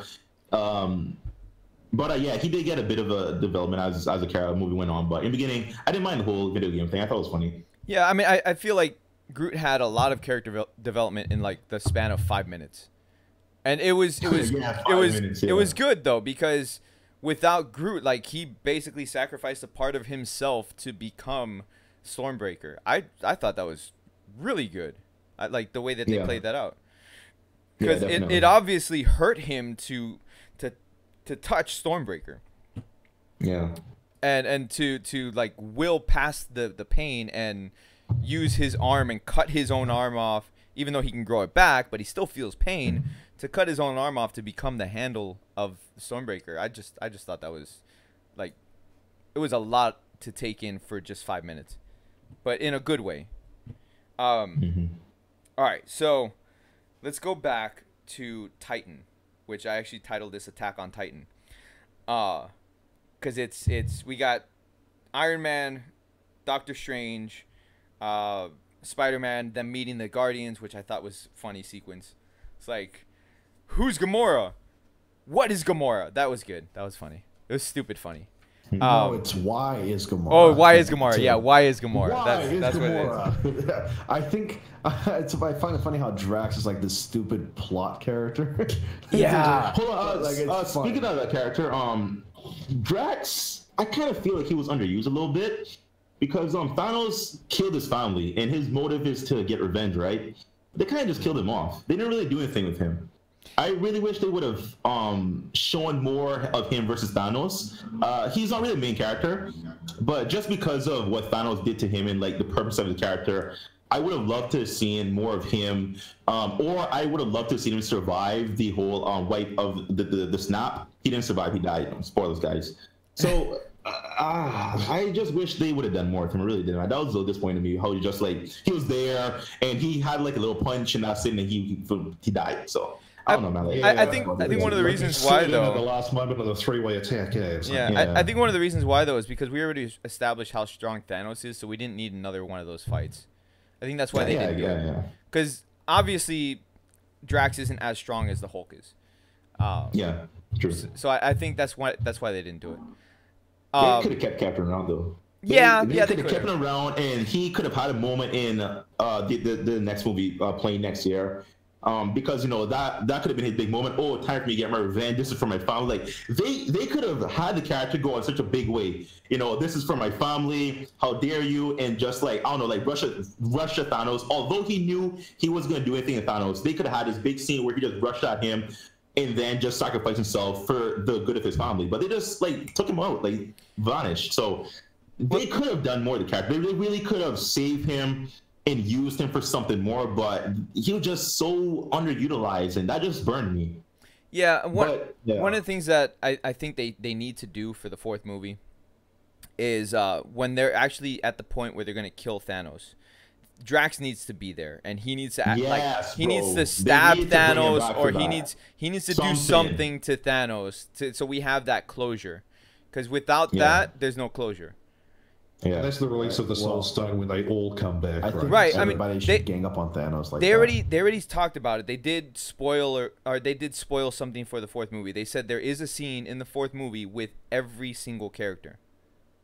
Yeah. Okay. So all the characters that come back. I mean, not Loki. No. The characters that are permanently dead won't be there, but all the characters that they will bring back. Drax is going to be one of them that comes back, but all the characters that they bring back are going to be on the screen at the same time. Comic book splash. Yeah, pretty much a comic book splash, but I think that'll probably be like the final fight right there. Is where when they're all come back. That's gonna be a brawl. That's gonna be massive. Yeah. Oh my God. And like you're away, man. Jesus, man. Now the whole fight on Titan, because from here at this moment of the film, they go back and forth between Titan and Wakanda. So the whole fight on Titan is happening at the same time as a fight on Wakanda, to an extent, because obviously the fight on Wakanda lasts longer. But the way that they did everything, I loved it. Like we had that scene where Doctor Strange looks into the future, sees 14,605 different variations, and they only win one. And we don't know. Sacrifice to win. What's that?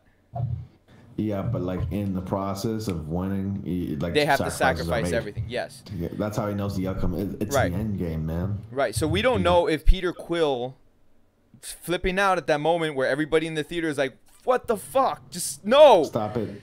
We don't know if that was actually part of Doctor Strange's vision or not. Probably was. Yeah, it was. Yeah. I love the entire fight sequence. Like they made full use of everybody's abilities. I loved it. You have Spiderman coming in. It's like jump kick through magic. What is it? Punch through magic. Jump kick, space kick. But he kept saying through magic because he kept jumping in and out of the portals. So I love that. Oh yeah, that was funny. Yeah. I love that little warp hole thing. That was actually quite humorous. Yeah. And Doctor Strange freaking Kagebushin no Jutsu, and then you see a whole bunch of Doctor Stranges. I wasn't the only one who thought that. Yeah, I was like, because he's doing hand symbols. He's doing hand symbols and everything. It's I thought the same thing, bro. I thought the same thing, but I died. Dude. Oh man! Like literally, I was in the theater. Like I went with my family, so there was an actual group of us. There was like 5 of my friends along with a couple of my sisters. We all went and we saw the movie, and I was the one who laughed at that scene because I thought Naruto in that sense. I saw him copy himself. I'm like, bro, that's Naruto, and but that was a funny scene. That was very. If they would do live Naruto, that was a thing. That was a classic, trippy, psychedelic comic book moment right there. Yeah, it was. That was 70s. That was 70s Strange. Oh yeah, like, very trippy stuff. Yeah. But I mean, that's what Doctor Strange is. Like he's just a trippy ass character. Like. Yep. Yeah. you know, I've never really been a Doctor Strange fan, but I have read Doctor Strange comics, and that all his comics are just like that. I mean, it's magic. It's magical aspects. Psychedelic. Yeah. Psychedelic. Oh, that's so weird. Weird angles left, right, and center. I love them. Like, yeah. What's The that? butterflies. Weird angles left, right, and center in the comic books in the Doctor Strange. Oh, the books, okay, yeah. Yeah, really good. So, you know, like everybody got, like, you saw the full use of everybody's powers. Obviously, we saw more Iron Man and Doctor Strange than anybody else, and I felt like that was, you know, a good way to do it because, I mean, those are probably the most important characters in that scene, besides Thanos, obviously. So, and you know, especially the parallel that you have with Thanos and Iron Man, they're both going on this journey, and they apparently Thanos knows who Tony Stark is. So apparently Thanos has seen visions of him somehow. I don't know how. Maybe they'll explain that in the fourth movie. You're not the only one cursed with knowledge. That was Yeah, a great that line. was great. That was awesome. Because, I mean, we know that Yeah. Thanos is a very smart character. His He intelligence probably knows level. everybody else. Yeah, his intelligence level is through the roof. He was a mad scientist on Titan, even though they didn't really talk about that. But Yeah. you know, he's just one of those characters that he has all this knowledge, and apparently he has seen visions of stuff. I kind of wonder if he's seen a vision of the end in a way that Tony has seen the vision of everything that happened. Yep. I mean, what do you guys think on that? Do you think that Thanos has seen his own end to it as well? Has seen his own death. Interesting. That's possible. Like, it's one of those things that can bring out more of a character where it's like maybe they'll flesh that out in the fourth movie where it's like, okay, I've done all this, but now, like, he's haunted by visions of everything that he's done, and Yeah. you know, people are gonna come after him now. In the books, didn't he already know the like his death? I think I don't know if it's I might be reading wrong on it. I don't remember. Lady Death brings something to his attention. So at the end of Lady Death and Thanos have that little conversation, right? And I think that in the comic books was represented somewhere. Maybe my memory's loose on that, but at the scene with Lady Death and Thanos talking, I think in that particular scene, I'll have to watch it again. In that particular scene, there was a hint like, oh, you know what's coming. I don't remember. I mean, it's been a long time. Ronnie, I think you've read the comics recently. You have the comics. Yeah, I have Infinity Gauntlet, Infinity War, and Thanos Quest, and some Silver Surfer comics. But I don't recall his death. But I can tell you this, that the way Infinity War concluded was very similar to the way Infinity Gauntlet concluded, where Thanos is like resting on his planet in a little home, right in the end. Huh. But Warlock and Gamora are in the end of the comic. Right. I mean, people were saying, oh, why, you know, Adam Warlock should have been in this. But I feel like they didn't want to introduce him in this movie because we got the kind of introduction at the end of Guardians of the Galaxy. It worked out the way it did because Avengers Infinity War is clearly and obviously a very, very different film from what the comics interpret it to be. Infinity War is just an abundance of elements borrowed from Infinity Gauntlet, Infinity Crusade, Thanos Quest, Silver Surfer, and some other things like that. It's just its own thing, and it worked out a little bit better than Infinity War because, believe it or not, the comic books Infinity War didn't do so well in the comics. It's not as good as what, like, the movie ended up being a little bit better. Dragged on too long, I thought, but yeah. Master Galen's like, if I was Doctor Strange, I would have cut off Thanos' hand to get the gauntlet. But if he did that, we wouldn't have a movie. Yeah, exactly. So, plot-wise, but also it wouldn't matter because all the other 14,650,000 possibilities, still the outcome would have been the same. They would have lost anyways. Maybe he maybe he puts his hand back together. I don't know. Yeah. So let's talk about the Wakanda scenes. The part that everybody just got like really hyped for. Just the whole fight, like the beginning of the fight. I'm gonna be honest, reminded me of Lord of the Rings: Two Towers, the Helm's Deep fight. Yep. Oh my god, that was just like so reminiscent to that fight or that scene in Two Towers. Well, it was the same people who did the special effects. Oh, was it? Damn it. Yeah, it was Weta Studios, and they used the technology that they used in that movie. Like it's the whole everything running at the walls, all of that. It's basically the same calculations they made to do the graphics there. They hauled over to, and it's the Horde graphics engine that they've got. Yeah, so they just used it again, and it works all the time for like big scenes of massive amounts of bad guys running at the good guys. You know. Yeah. Like, yeah. I mean, So, it was just all fantastic. Like Black Panther, we know how the Black Panther movie did. We know how well it did in the theaters and everything like that. I feel like there probably should have been a little bit more Black Panther. Muscle? Now, this movie was actually made before Black Panther was released, so I'm not sure they understood how successful Black Panther would have been. If they knew it would have been this big, I'm sure they would have had more Black Panther. They might have kept him around instead of taking him out. There might have been more scenes in Wakanda, but they had no idea Black Panther was going to blow up how it blew up. For what we got, I feel like it was pretty good actually. We got quite a few fight scenes in Wakanda. We actually saw them trying to extract the gem from Vision's head. And that whole fight scene with Scarlet Witch, she came down, and those two like rolling pin wheels that were coming at them, she came down and she moved them out of the way. I thought it was a pretty cool scene as well. The jungle aspect of it when Thanos came down at that point as well, I thought that was quite some good visuals of the force of Wakanda. So I feel like if they just understood how powerful the Black Panther movie was about to be, they probably would have done more though. They probably would have had more scenes. They probably would have went to Black Panther. They probably would have went to the Wakanda territory a bit earlier. Yeah. But there's no way that they would have known it would have became one of the biggest Avengers movies ever. So they couldn't predict that. So yeah, because they finished all the good stuff like before they could reach into the budget again, right? Like exactly. Even before the social media hype started on Black Panther, they'd already finished all the crap. Yeah, all that was done. So even if Black Panther came out 3 months before Infinity Wars, there's no way they're going to go back and change things around. It's too late at that point. It's way too late. So yeah, but I mean, we got what we got, and Black Panther died. That sucked, guys. I didn't like that. Or whatever. The people in the chat are talking about when Thor arrives. Now Thor's arrival. Oh my God. So when that stole the whole show. It did. When he came down, everyone in my theater when the axe starts flying and then he goes and he leaps up into the air, everyone in my theater, as soon as Thor leaps up into the air, it's like everyone's on a roller coaster. Like, oh, and then he slams the thing down. I kind of wanted Led Zeppelin to turn up just a bit. I did too. It's a superhero landing, dude. They should superhero landing with lightning. They should have played "Immigrant Song" from Led Zeppelin. They should have played it. But a total different tone then if they did. No, but that's exactly the tone that it was. It was that tone right there. It was that it was that. Like I wanted that.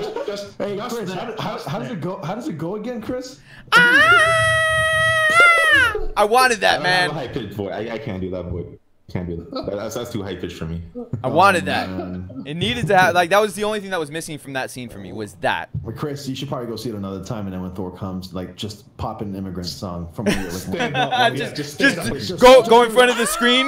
That's what you go in front of the screen and just do it for everybody in the theater. Speaker. Yeah. Get your wife to film you doing it and start a freaking meme. Start a movie. Oh, dude, you know what? I gotta do it now. I gotta do it now. It's gotta happen. One Led Zeppelin fan goes to a movie theater. It's gotta happen. That would have been hilarious, man. I've had like 5 water bottles to drink so far. I'm on my 6th, so I'm gonna use the restroom again. Go ahead. But you guys talk really quick because Scarlet Witch. I think they kind of teed this off that Scarlet Witch is going to be key to stopping Thanos in the 4th movie. So she better come back with a headband, dude. A headband? Yeah, man. She better come back with a headband. All right, Ronnie. More revealing clothes. Yeah. Ronnie, kick it off. What do you think Scarlet Witch? How optimal will she be, or how integral she will be to stopping Thanos in the 4th movie? So I'll be right back. Well, I just want to say that I don't really think Scarlet Witch will be too integral. I mean, I'm actually aiming towards more like Nebula from a personal standpoint. and Gamora, and of course Drax, and obviously Peter Quill. You know, for more personal aspects, and Iron Man will probably lead it all in the end. But I'm not sure if Scarlet Witch is going to be too integral to like getting back at Thanos. Personally, that's my belief. You don't think she's going to break out her will-destroying power that she has hidden deep within her? I mean, I would love to see a House of M for that, but I don't know. I really don't know. Honestly, I kind of saw some of the some of the portions of the comics where she's in it. She seems to be quite a powerful character, and I don't think the movies have portrayed her to be as strong as she actually is. You know, we've seen we've seen a bit of her abilities, like what she can do. You know, she can move things, and she has this like mystical power. But you know, from what she can do in comics, I don't think the movies have really shown what she's capable of. So I'm hoping in Avengers 4, they actually do kind of scale up her power a little bit and actually show what she's actually capable of. And if they do that, then I feel like she'll play a role in taking down Thanos. But I don't think she'll be like the person to do it. I think she'll have some kind of plot to where she's involved taking off the gauntlet or something, but I don't think she'll be the one that's gonna, you know, bring him down in a sense. So, but yeah, I mean, like they really need to show how powerful she is, because she can do things in the comic that she just, you know, we aren't seeing in movies. Yeah, she's going to be part of that whole eventual team of power that comes together to break him down. I mean, if you really think about it, a lot of the characters in the movies are kind of underpowered and more. Thor was underpowered for a long time, and now that he has a Stormbreaker, I feel like they've upped where he actually is. Yeah. Scarlet Witch, she was underpowered, and she's now showing her abilities, and she, you know, we're now seeing what she can actually do. Yeah. So they started off these characters kind of being all of them seem to have been nerfed, and as the movies progress now, as they go on, they're gaining powers and they're getting stronger. And Iron Man with the nanobots and Thor with the Stormbreaker, so now they're gaining these, you know, abilities and these you know, the weapons and everything that's now going to match what they can do in the comics. I mean, your average average moviegoers aren't exactly comic book readers. Well, they don't care about that, probably, or they don't care about it. But I think one of the reasons why they're underpowered is because of that reason. And because, like, if you read the comics, they're so powerful, like devastatingly, like Scarlet Witch is busted, bro. Like, she's not doing much in the movie. Yeah, she's not doing much in the movies, bro. I don't know why. Yeah. Well, I think that if the characters were as they are with their comic book counterparts, I don't think it would have made as good of a movie, though. Because it wouldn't be, we wouldn't have as much desperation throughout the movie as we did if they were like full powered. Yeah, true. Yeah, that's right. Have that sense of danger. Yeah. Thor, even with his new weapon, doesn't have the ability to bend time and space like he does with that weapon. Like, there's some stuff, right? That's a little bit extra that you just don't. I mean, Thor could have killed Thanos if he just went for the head, right? He stabbed him in the chest. Like, what's up with that? Like, bro, he could have hit him in the head, and that's it. He would have won. Yeah. He didn't do that. He didn't do that. He went for the chest. Why, bro? I think it's more of a pride thing. He wanted to see Thanos in pain and die. Like, he wanted to look him in the eyes because of what he did to Loki. So that's what that was all about. He could have avoided the snap happening and saved billions of lives, but he wanted to look at a man's death. Like, that's kind of selfish. It is. But, you know, he could have. Going on the move. Damn you, Thor. Selfish. He could have also cut off his hand. That as well. He didn't do that. So, you know, it's just one of those things that, you know, the writers decided to do. That's script. That's what it comes down to. Actually, are you guys going to go, because I know they've got it on the cinema this week coming, the live stream for the Russo brothers? No, I didn't know that was happening. I didn't know that was happening. Yeah, so keep an eye out for that. Oh, well. I'll probably just watch it on YouTube and upload something. Wow. Yeah. So at the end, we had Thanos like walking up and basically tossing everybody aside, right? We get to that moment. And freaking Scarlet Witch blows up Vision or the Mind Stone, and Thanos returns time, or turns back time. The snap scene, like, if that did not happen, I would have walked out of that movie so pissed off. I can imagine you getting up like, done. I would have just been so upset if the movie would have ended with him collecting the gems. And, you know, even to the point, they could have done it like the comics where he snaps his fingers and that's the end. And we don't see everybody disappearing until maybe post-credits or like the next movie. So in the comics, I don't think they showing the actual people vaporizing. Like I think that they add that in the movie because in the comics they didn't disappear, right? They just disappear. But in the movies, they add the visuals of them dissipating into particles and they just go into the atmosphere. In the comics, they just kind of like white it out. They just like you see like a clear silhouette, right? They And just disappear. And it happens after the like after the storyline is done. The snap happens. The snap is the end of the comic. And then in the next comic, we see Peter Parker, and he's witnessing people disappearing, and he's like, "Oh shit, Mary Jane!" And then that he goes off to find out what's going on. So it wouldn't have been a bad thing to start off Avengers 4 with the snap then. No. Have the snap in at the end, but have the dissipation of the universe in the beginning of Avengers 4. That could have worked. Or like I said, or the post-credit scene. I would have been okay with post-credit scene. As well, yeah. It's just, like, as long as that snap was there, I was happy. Gotta have the snap. You had to have the snap. Gotta have my snaps, man. But here's the thing. Here's the thing with it. Like they had to put in everybody getting disintegrated or disappearing. They had to, because it's not like a comic book where next month we get an iteration again. Right. Mm-hmm. You know, this movie's coming out in 2019. It's a year away. Yeah. You give us some sort of a payoff to make us come back, and I guess even Thanos just smiling at the sunset or sunrise, whatever it is. I guess it might have been the sunrise, right?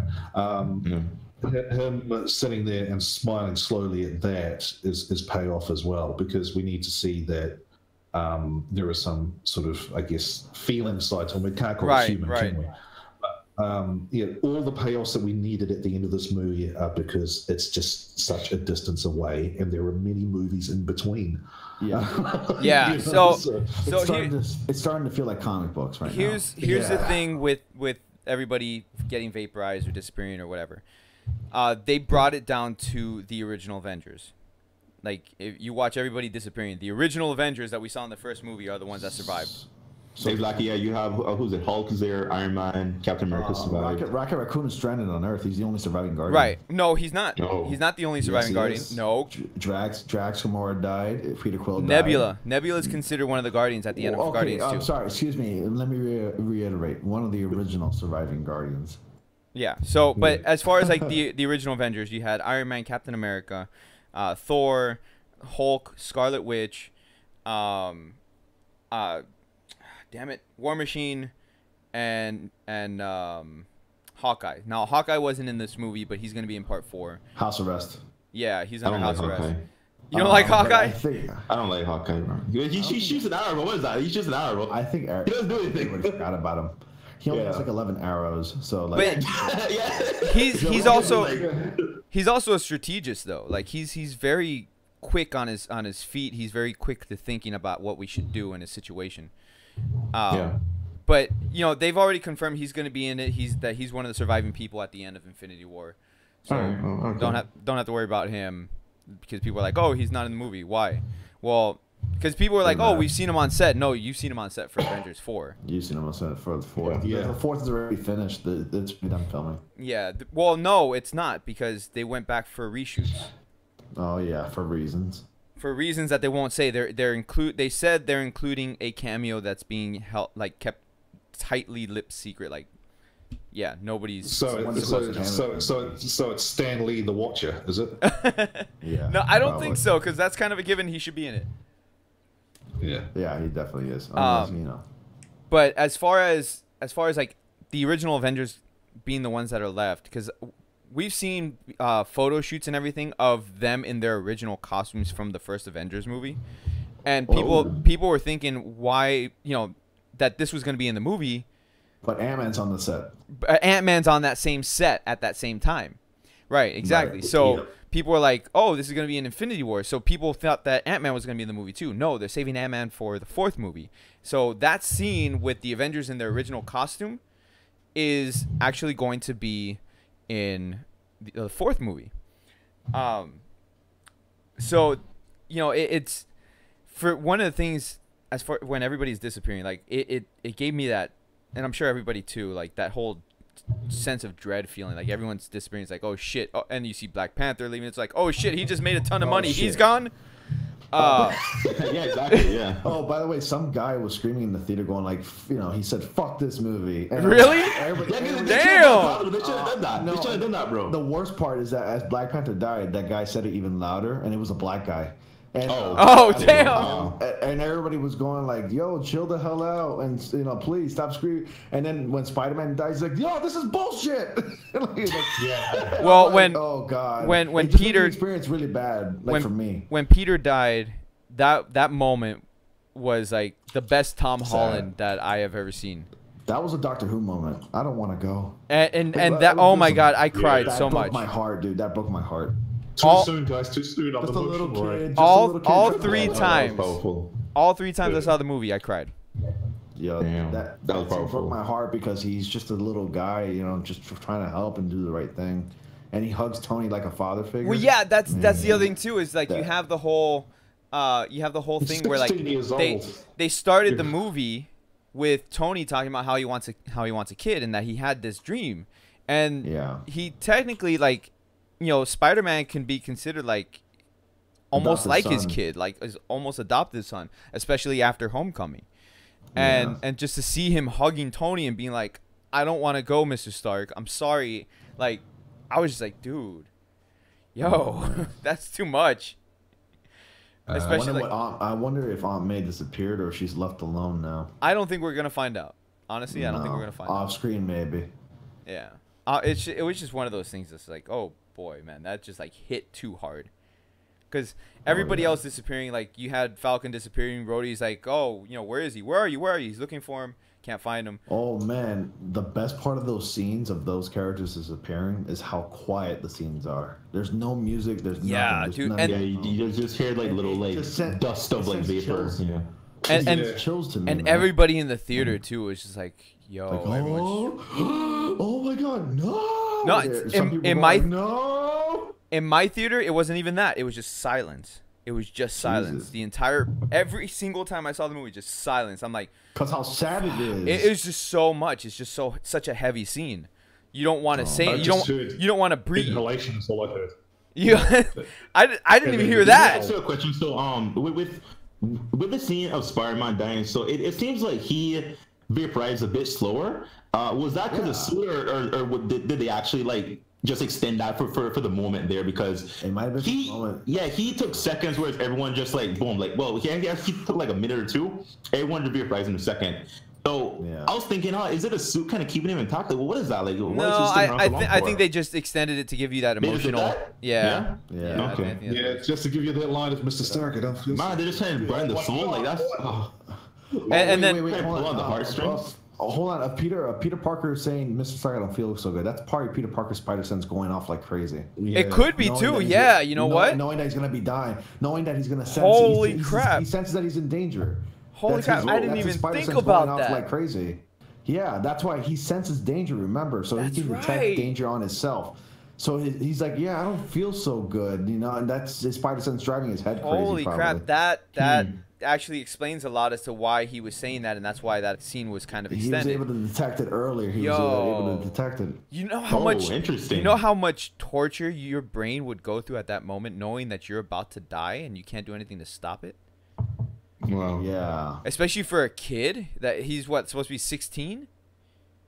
Oh, he got it a bit worse than others then, huh? Yeah, Sort of. holy crap! Because everybody else, He's got a lot to look forward to. Everyone else just disappeared and they didn't even realize it. yeah, It they happened. just saw their hand and quickly. they disappear. You had Star-Lord. He just had that look. He's like, oh damn, Oh man. and then he just disappears. Yeah. But Peter, now that I think about, holy shit, that makes so That much actually makes sense. sense. So he realized makes it the scene ahead of even time. better. So It makes the scene even better. Yeah. It really does. Yo. Wow. You're watching for a fourth time now. I do. Just for that scene, I do.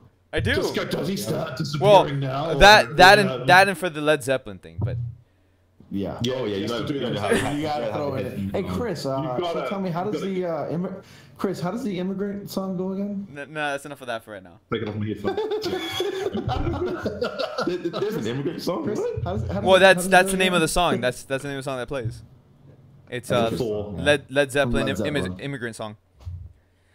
All right, Totally so makes sense too. so everybody's gone. Let's go to the post-credit scene. The mother, and then it's gone. Oh, Samuel L. Jackson's catch Nick line, Fury. like catchphrase. Yeah, Popular catchphrase. Signature mother effer. So on their way while they were driving, a lot of people didn't catch it, but they were actually driving to meet up with Clint, Hawkeye. They were actually going to meet up with him because of everything that was going on. They didn't know everybody was disappearing at the time, but they knew everything was going on with like the invasion and stuff like that. So they were going to meet up with Clint and to like get everybody going together. And then we had the disappearing and the whole Captain Marvel situation. Captain Marvel. Oh my god, I can't wait till she comes up. I would have loved to have seen it a little bit more. Maybe like when the transmission happened and it says send, it goes to her and it showed her. I would have loved that.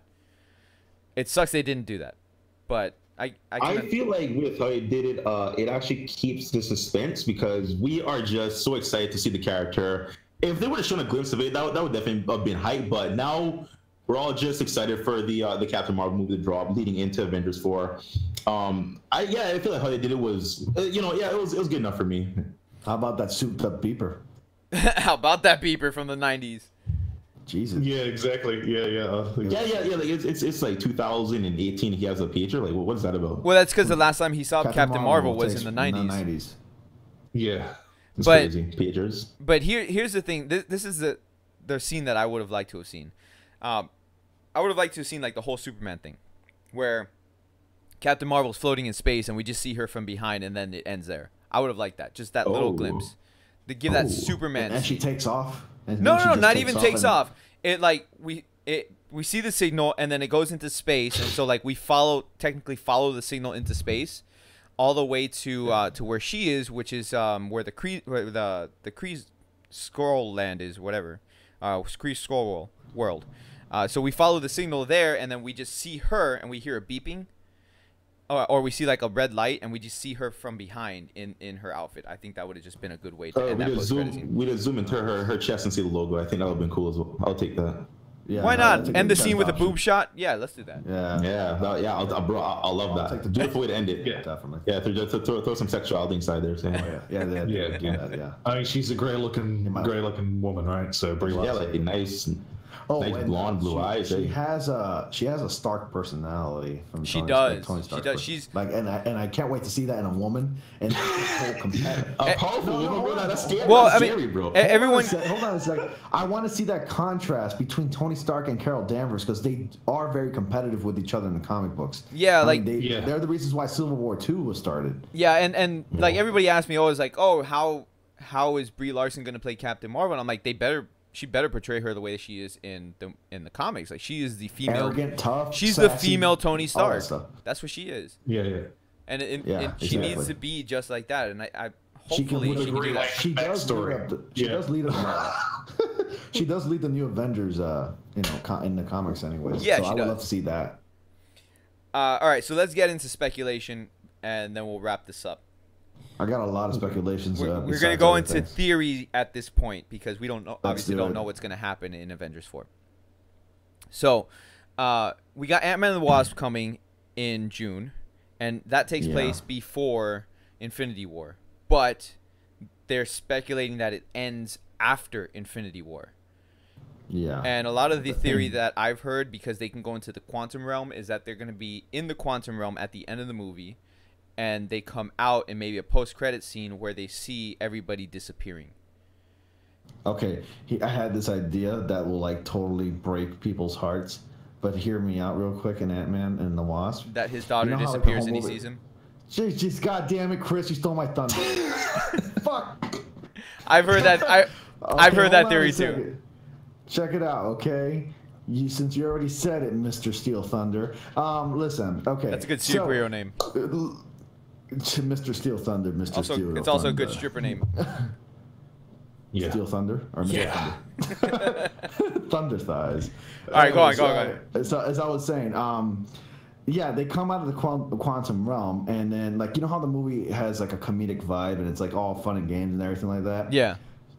Complete 360 tonal shift, and Scott Lang witnesses his daughter disappear in his arms after coming back from the quantum realm, and like he just breaks down and just cries and stuff like that. I think that'd be really something. That would be good. That would as a Yeah. post-credit scene. I think Yes, that'd be really definitely. good. Oh yeah. So, you know, we have them, and then Captain Marvel, obviously, like, her movie's going to start in the 90s, and I'm thinking it's going to end in today's time because, you know, she's supposed to be in Avengers 4. And since Right. her movie comes out right before Avengers 4, I'm pretty sure that there's going to be a post-credit scene leading to her joining everybody or going to Earth or whatever to help everybody. We're probably going to have the end of Captain Marvel be exactly how you wanted the end of the Avengers to be. We're probably going to have her in space, like you said, and probably going to have like that close-up shot of the beeper going off. Yes. That's probably what's going to happen at the end of her movie. So probably, you know, look forward to that, I suppose. Yeah. Yes, give me that. Yes, give me that. Yeah. Definitely going to happen. And then some people are questioning as to why Captain Marvel wouldn't age, and the reason being is that she has Kree blood, and the Kree stop aging like around, like let's say around the 30s, and they can still look young even though they're old. Ah, okay. See, I That's didn't know that. That's the kind of woman we need. Yeah. So, just, Oh, God. just a little known fact, we need you that. guys. Just a little known fact if you don't want to read the comics. I gotta find a girl like that who just stays young after just like stays 30 forever. You know, that'd be awesome. So you need a movie star. dude. That's what you need because I need that. They're full of surgery, full of all the plastic surgery and stuff like that. I mean, it's not the same. I don't know That's if I need okay. that. Just get Cher, dude. Like Cher will be Captain. Oh God. Yeah, but Cher looks like a man. I know. Well, Cher's all plastic now, man. So Avengers 4 predictions. The only prediction Yeah. I have is regarding the Reality Stone. Towards the end of the movie when they change everything back. And this goes back to what you were saying, Ronnie. This is why I told you to put a bookmark in it. When they change everything as far as like the characters changing like to new actors and stuff like that. I don't think they're going to change to new actors. What I think is going to happen, and this is probably one of the reasons why they're doing the reshoots for the cameo.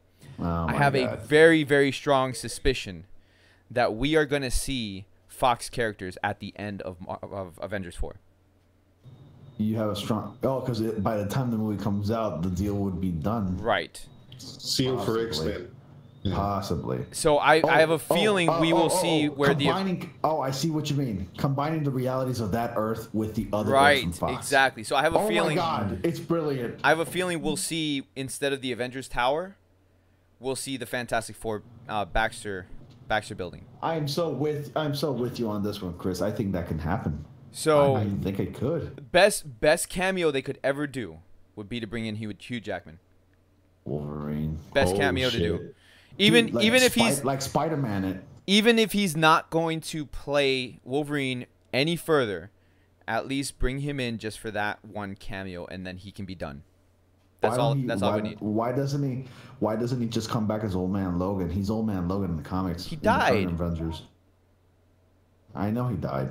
But no, I'm saying it'd be cool to bring. No, him back. it could be like Days of Future Past Logan, where he's a little older. He's got the gray in his hair, but he's not like Old Man Logan old. Oh, okay. All right. I mean, that's how I think would be a perfect way to bridge both things. Because you think about it, like Civil War happened before the Sony Disney merger was finalized. They got the approval by Sony to put Spider-Man in Civil War, so they could get approval from Fox to put in the Fox characters, or at least a couple of them, into Avengers 4 at the very end after realities changed. And Fantastic Four. Well, they're part of the Fox characters. Yeah, I know. I'm just saying, like, bring them into. So, Mike, what do you want out of Avengers 4? Like, what do you need to have going into that movie? What needs to happen for you? I need to. I can't predict anything until Captain Marvel. I need to see Captain Marvel first before I can predict anything. Mainly because that character is just like ridiculously powerful, and she's the strongest. Actually, she will be the strongest. Yeah, exactly. And like in the comic books, of course, she says, "Oh, look, the Soul Stone doesn't really work anymore," kind of thing, right? Oh, really? Well, okay, I'll take that off, and falls into Thanos into thinking that, and he gets rid of it, with us bringing everybody back. But I don't want that specifically to happen, but I kind of need that moment to happen with Captain Marvel. Is what I need. I need her to be. You need that comic book moment. Yeah, I need that ultimate destroyer. Dude, we're like a guy on like that's really high off of crack, and we need more of that crack. So that's this movie that we're like, oh, I'm just itching for a bunch of floor, you know. Yeah, just give me. I gotta have my Marvel. I don't care about Ant-Man right now. Just give me. All right, just man, I'll do anything, bro. Ronnie, I'll do anything. what do you need out of Avengers 4? Like, what do you need to see happen in that movie? I gotta see that comic book splash moment that happened where everybody just dogpiles Thanos and just beats the shit out of her. I gotta see it. A splash. Like the biggest. Because Civil War offered us a comic book splash moment in that airport scene. It did. But it's not that. It's not as big, but like, I swear this will be the best thing ever happen. It'll be like a fat kid in the candy store just getting all the candy he wants. I kind of want them to just like have a little freeze frame too, just at that time. Slow-mo everything. A little bit. That would be nice. Spins around. It spins around as they're all just leaping in. Yeah. It'll be beautiful. Good. Every Avengers movie has a comic splash movie. I mean, the first one, the second one, in Age of Ultron, in that room, that concrete room. They do. Oh yeah. Yeah, and that was a splash moment where like 8 characters were in the screen. Like Vision's flying around, Captain America's flipping, Scarlet Witch is doing her thing. Well, I mean, this movie had that. It just had a lot of them. Right, no, it had a lot of them. Like, you know, it had Spider-Man, Quill, and everybody doing it, doing that thing. But like all of them offer that. So this one's gonna be the biggest and like to top it off. Right, you know? right. Muscle, what do you need out of Avengers 4? What do you need to happen for you to walk out of there and be like, yes, this was fantastic? Yes. I just want them to complete some plots. 2 of them being Drax with Thanos.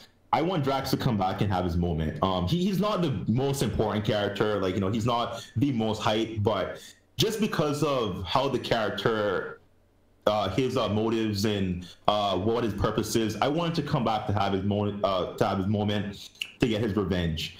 He doesn't have to take out Thanos. He doesn't have that, but just to get a one shot, that will make it okay. Okay, I want that to happen.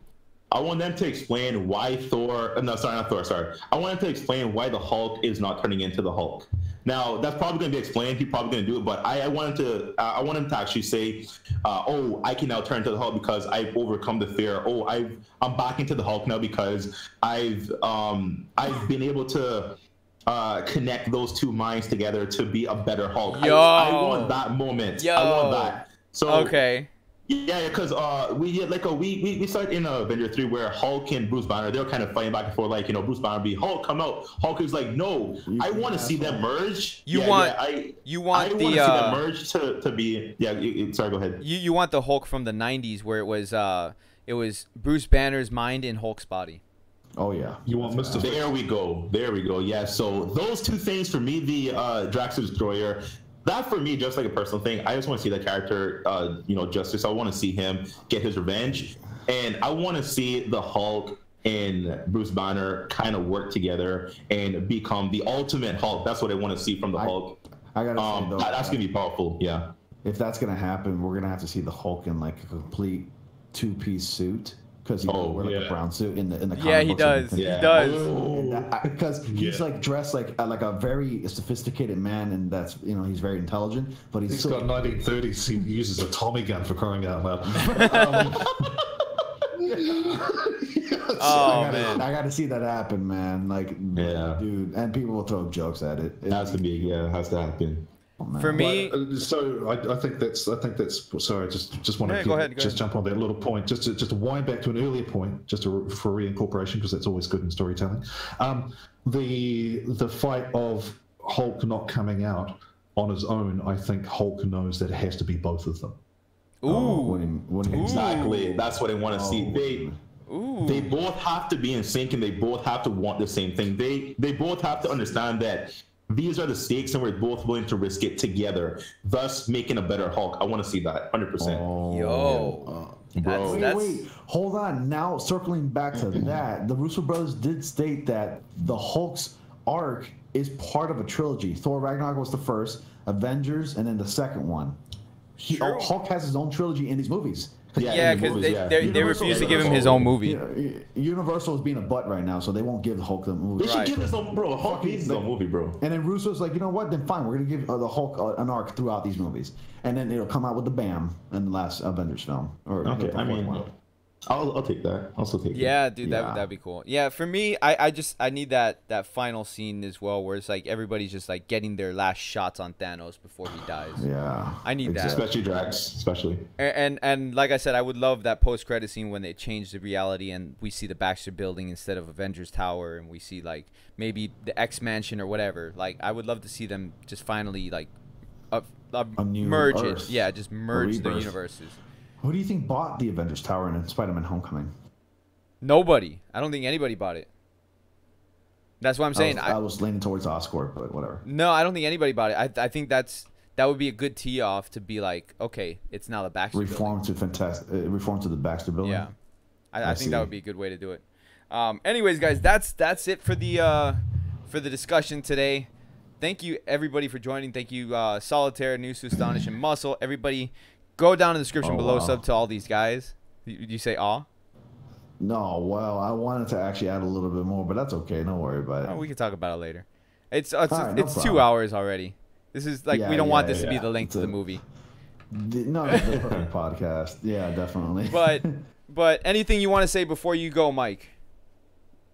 Hurry up with Captain Marvel already, please. Hurry up. What's to come on your channel, like in the recent future? I've got, I'm always doing the like weekly. It's going to be Monday, Tuesday. Monday, Tuesday in the States.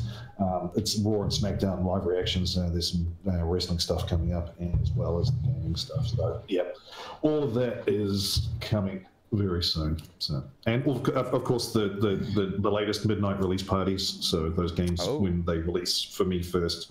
I'll be doing that, and I will be doing a quick, so Deadpool, right? 16th, right? It's released. I think so. Yeah, so I'll be seeing that at 10:45 a.m. in the morning here. I'm going to rush back and do a review and release of it. Let's do it in the car like I did. And I just want to add one thing. I think I'm going to bring up some points. I'm going to do a video as to how the events of Infinity War will affect the Marvel Netflix series. I don't think it will. Oh, nice. I think that the Marvel Netflix series might take place directly before the events of Infinity War, or if it does take place, I would like to at least hear some mentions about how there's these mysterious disappearances happening all over the world, and that's pretty much it. Okay, maybe for Defenders 2 or something, they could do that. Yeah. All right, Ronnie. Well, you want to say anything besides that? Before you go? Well, no, nothing else really. You guys go ahead. You know what to do. Subscribe to Gotians Games. He's great. And subscribe to Animated Muscle and Solitaire. And, of course, subscribe to me. I do everything comic book related. Oh, and Ronnie has a giveaway running for the collector's edition of Spider-Man on the PS4, which there's a link in the description. It's available to everybody except me. So... So you guys, that sucks. You guys can go and subscribe and go into the link for that. Subscribers, because I'm only at 497. I need 500. He's like right there. He's like right there. I'm just right there, close to the just close. I'm really close. Just the tip in there. Just the tip. Muscle. Community tab you in. Yeah. Man. Muscle. So giveaway for collector's edition for Spider-Man PS4. You have a chance to win. It's in the description, guys. Comment and click on bell notifications for updates. I'm doing new videos tonight. I'm gonna be up all night doing new videos. Gotta grind though. Hey. Yeah. Right. Yeah. Muscle. Yeah. Anything you want to say before we go? This is awesome. This different because every stream you're playing a game or something. So it's kind of cool to just kind of sit. Talk about something interesting, talk about an awesome movie, kind of share points and everything. So I feel that was a pretty cool thing we did here. If this ever is a thing in the future, for example, Ant-Man, we can do it again. Captain Marvel in the future. So this time we should continue because it's cool to bring people to keep together, have different ideas, have different opinions, and just kind of share them. The viewers can hear, the viewers can join, we can communicate with each other. So fun stuff here. And I do Dokkan. We have Dragon Ball Legends dropping next month, so that's gonna be a thing. I do streams, 2-3 times a week on, Dokkan or maybe Blazing, whatever I decide to stream. So yeah, I mean, I'm just a basic YouTuber, and I'm trying to have fun and love life. So yeah, thanks for having me, bro. No problem, dude. And yeah, you're more than welcome to join GamerKast. You know that, Mike. Yeah. We got to do this more often. We got to figure out a way we can do this weekly.